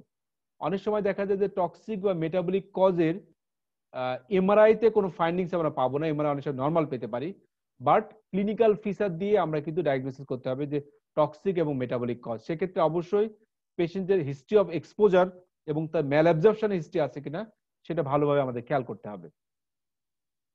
যেমন এটা একটা এমআরআই স্যাজেটাল ইমেজ, আমরা দেখতে পাচ্ছি পোস্টেরিয়রলি একটা হাইপার ইন্টেন্স লেশন। এখানে অ্যাক্সিয়াল ভিউতে আমরা দেখতে পাচ্ছি যে পোস্টেরিয়রলি হাইপার ইন্টেন্স লেশন।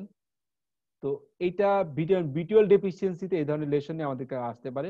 অনেক সময় দেখা যাচ্ছে কোনো ফিচার, কোনো এমআরআই তে কোনো ফিচার নাই, সেটা নিয়েও আমাদের কাছে কিন্তু আসতে পারে।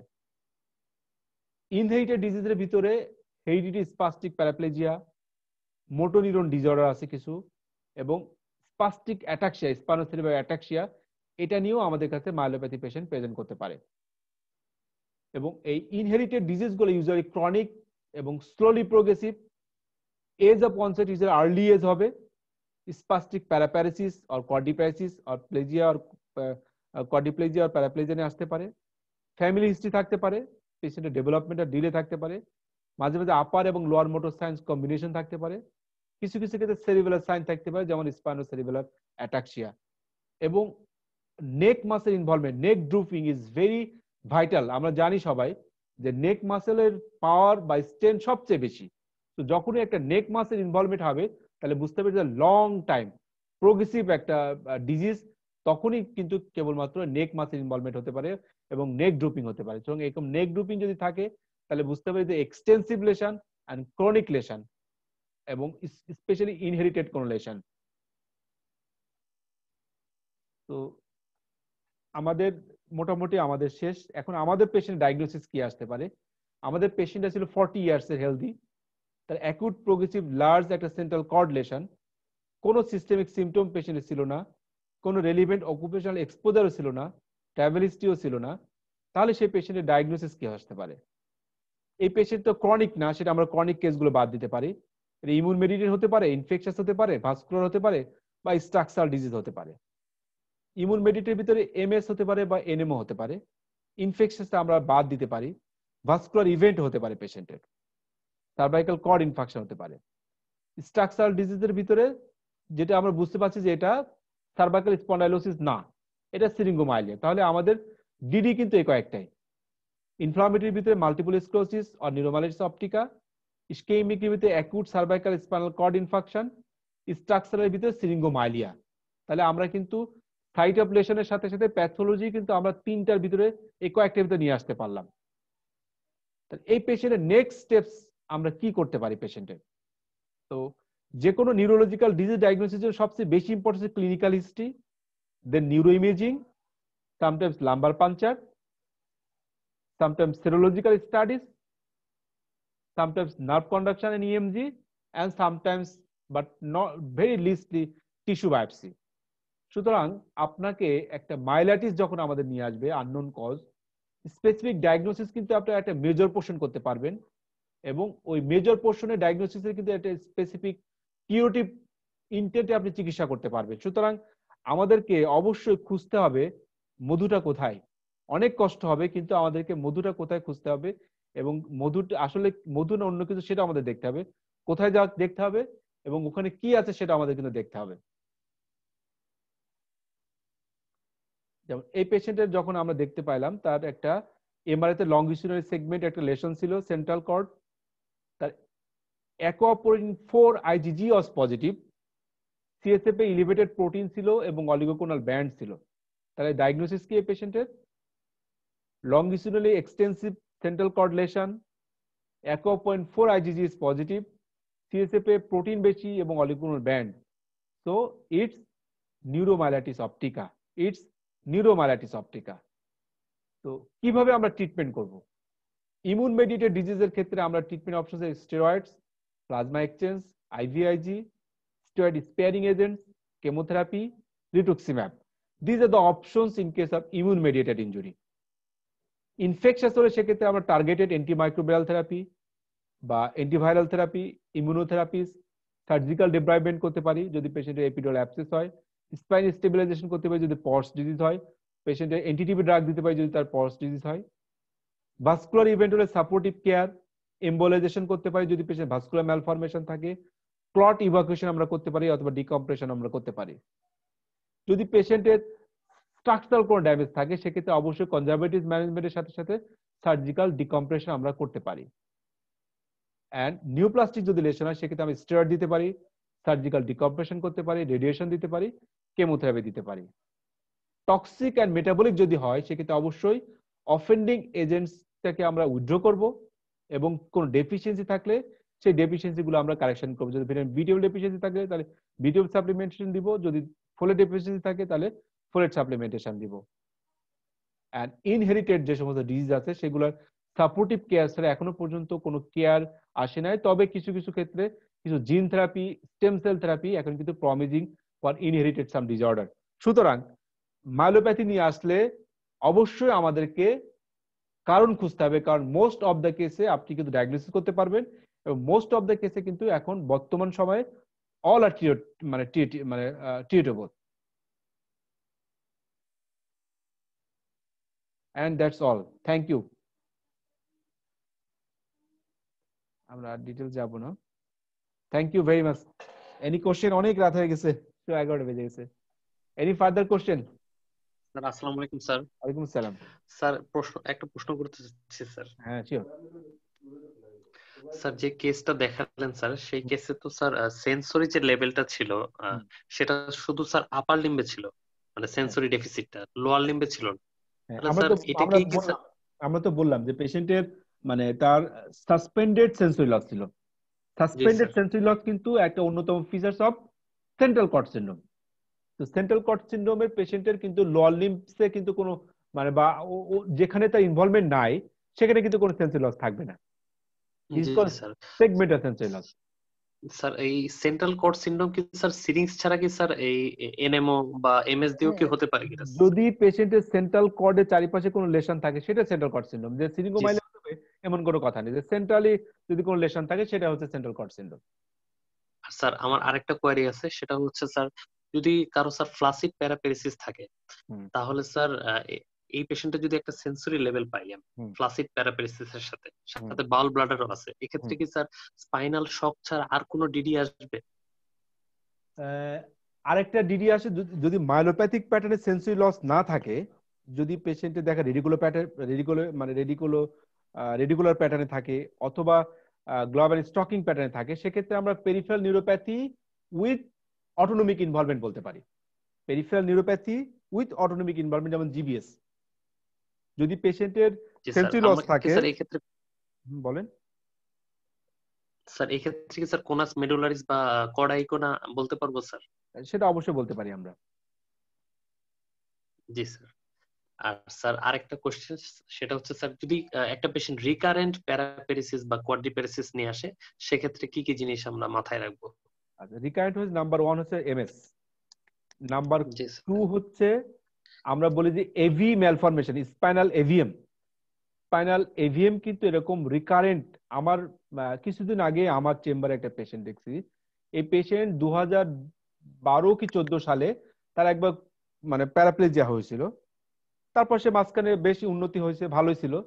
2016 বা 17তে সে আরেকবার প্যারাপ্লেজিয়া হয়েছিল, সাপোর্টিভ ম্যানেজমেন্টের পর আবার ভালো। 2020 সালে আমার কাছে আবার আসছে, আবারও প্যারাপ্লেজিয়া নিয়ে আসছে, কিন্তু তাকে প্রত্যেকবার ডায়াগনোসিস করা হচ্ছে ট্রান্সভার্স মায়োলাইটিস।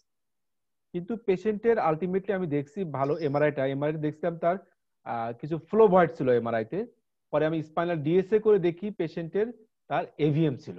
সুতরাং একটা এভিএম, স্পাইনাল এভিএমও কিন্তু দেখা যাচ্ছে পেশেন্টের একটুখানি রাপচার হয়ে ব্লিডিং হলো, সে একটা প্যারাপ্লেজিয়া নিয়ে আসলো, ব্লিডিংটা আবার দেখলো অটোমেটিক্যালি রিজলিউশন হয়ে গেল, ভালো হয়ে গেল। কিছুদিন পরে আবার একটু ব্লিডিং হলো, আবার সে প্যারাপ্লেজিয়া নিয়ে আসলো। এরকম কিন্তু স্পাইনাল এভিএমও এরকম প্যারাপ্লেজিয়া নিয়ে রিকারেন্ট প্যারাপ্লেজিয়া বা কোয়াড্রিপ্লেজিয়া নিয়ে আমাদের কাছে আসতে পারে। সুতরাং শুধুমাত্র এমএস মানে যে এমএস তা কিন্তু না, স্পাইনাল এভিএমও কিন্তু এরকম রিকারেন্ট উইকনেস আমাদের কাছে আসতে পারে। জি স্যার, এই ক্ষেত্রে কি স্যার সিস্টেমিক কোনো প্যাথোলজি আছে কিনা এটাও তো স্যার কি ডিডিতে আসবে? যেমন সার্কয়েড বা এসএলই, বেসেটস, এগুলো সবই আমাদের ডিডিতে কিন্তু অবশ্যই আসবে। জি স্যার, থ্যাংক ইউ স্যার।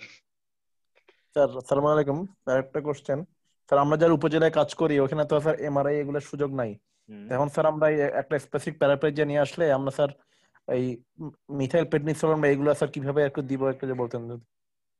আচ্ছা, আমাদের মানে আমরা কিন্তু আমাদের প্র্যাকটিক্যাল লাইফে মোস্ট কমন প্যারা অর কোয়াড্রিপ্লেজিয়ার কমন স্পাস্টিক প্যারা অর কোয়াড্রিপ্লেজিয়ার কজ হিসেবে আমরা ট্রান্সভার্স মায়োলাইটিসটা বেশি পাই আর কি।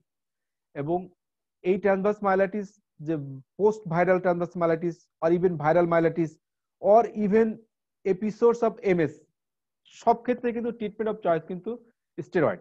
এক্ষেত্রে আপনি 1 গ্রাম মিথাইল প্রেডনিসোলোন আপনি 3 থেকে 5 দিন দিবেন, দেওয়ার পরে আপনি ইন দ্য মিন টাইম পেশেন্টকে রেফার করবেন তার মানে তার এমআরআই করার জন্য অথবা স্পেসিফিক তার নিউরোলজিস্টের কাছে। কিন্তু আপনি আসলে এই ধরনের পেশেন্টকে এরকম acute transverse myelitis due to post viral immune or viral myelitis or MS এর ফার্স্ট এপিসোড যেটা হোক না কেন, তার লিম্ব সেভ করার জন্য আপনি স্টেরয়েড দিবেন 1 গ্রাম 3 থেকে 5 দিন, তারপরে আপনি ফার্দার ইনভেস্টিগেশন করতে পারেন। স্যার এটার তো কোনো সাইড এফেক্ট নাই না, মানে মানে কোনো এখন দেখতে হবে? স্টেরয়েডের সাইড ইফেক্ট তো আছেই, কিন্তু যে কোনো ড্রাগের তো সাইড ইফেক্ট আছে, কিন্তু এখন পেশেন্টের তো দরকার, অবশ্যই আপনাকে তাকে দিতে হবে আর কি। Thank you sir.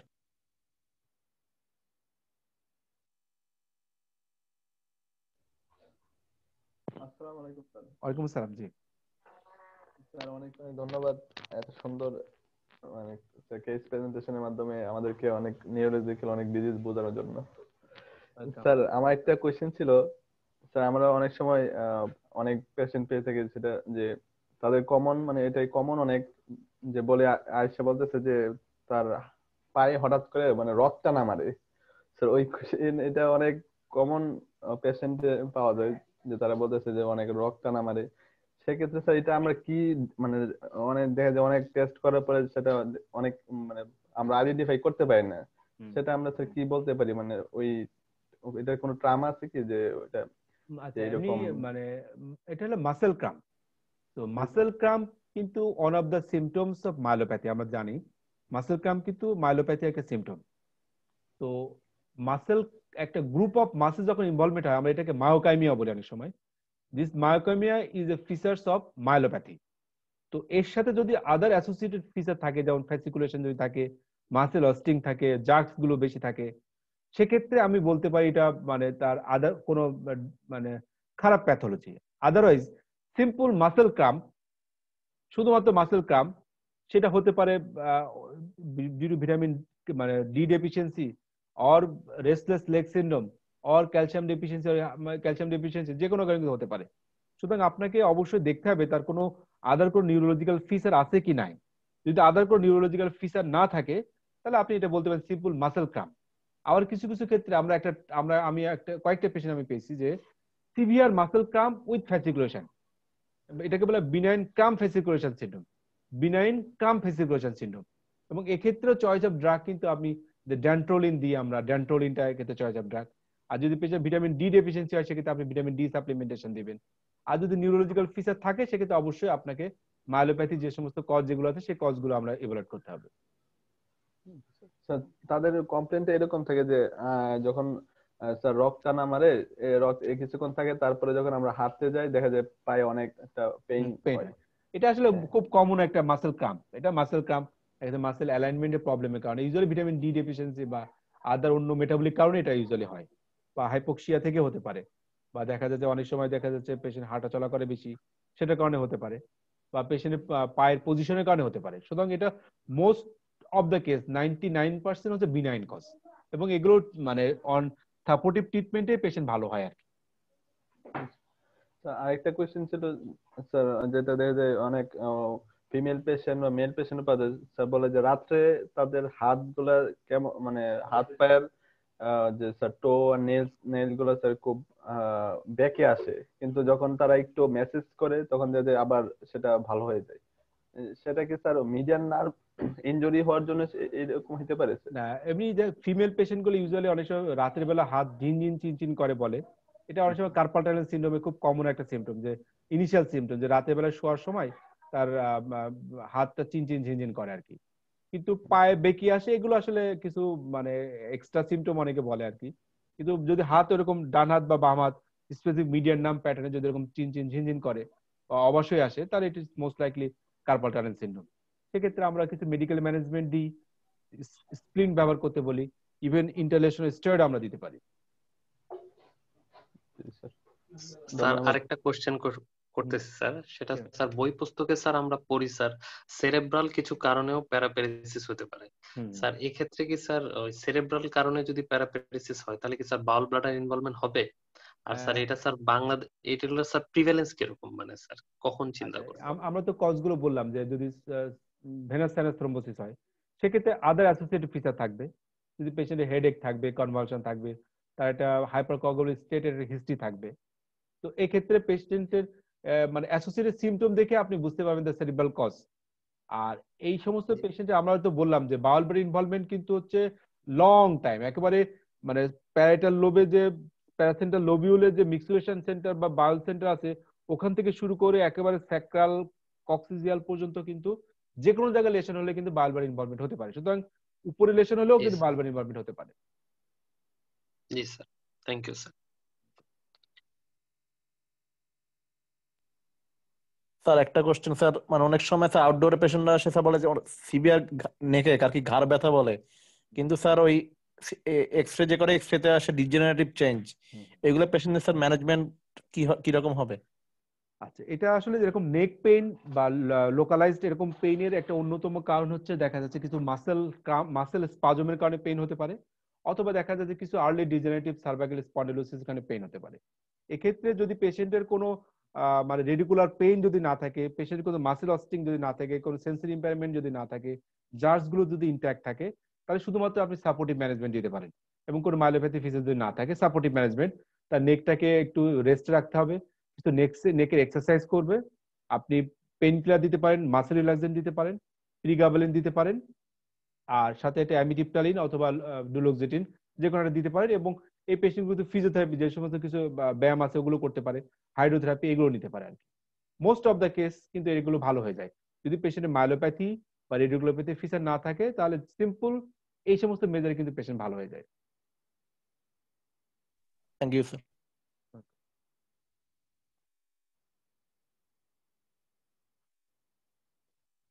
স্যার একটা রিকোয়েস্ট ছিল, মানে ওই যে মডারেটর উনি আর কি লেকচারটা স্যার ওই গ্রুপে দিয়ে দিলে ভালো হয়, ল্যান্ডসেট গ্রুপে। আচ্ছা, এটা কি দেওয়া হয়নি এতে? মানে মানে এটা লাইভ চলছে, এটা লাইভ চলছে, লাইভ আছেন, লাইভ আছেন, লাইভ চলছে অলরেডি, লাইভ ইজ অনগোয়িং, এবং এই ভিডিওটাও রেকর্ডেড অবস্থায় আছে, সেটাও আমরা দিয়ে দেব। ঠিক আছে, ল্যান্ডসেট বোধহয় এটা তাদের যে ইউটিউব চ্যানেলেও সেটা আপলোড করে দিতে পারবে।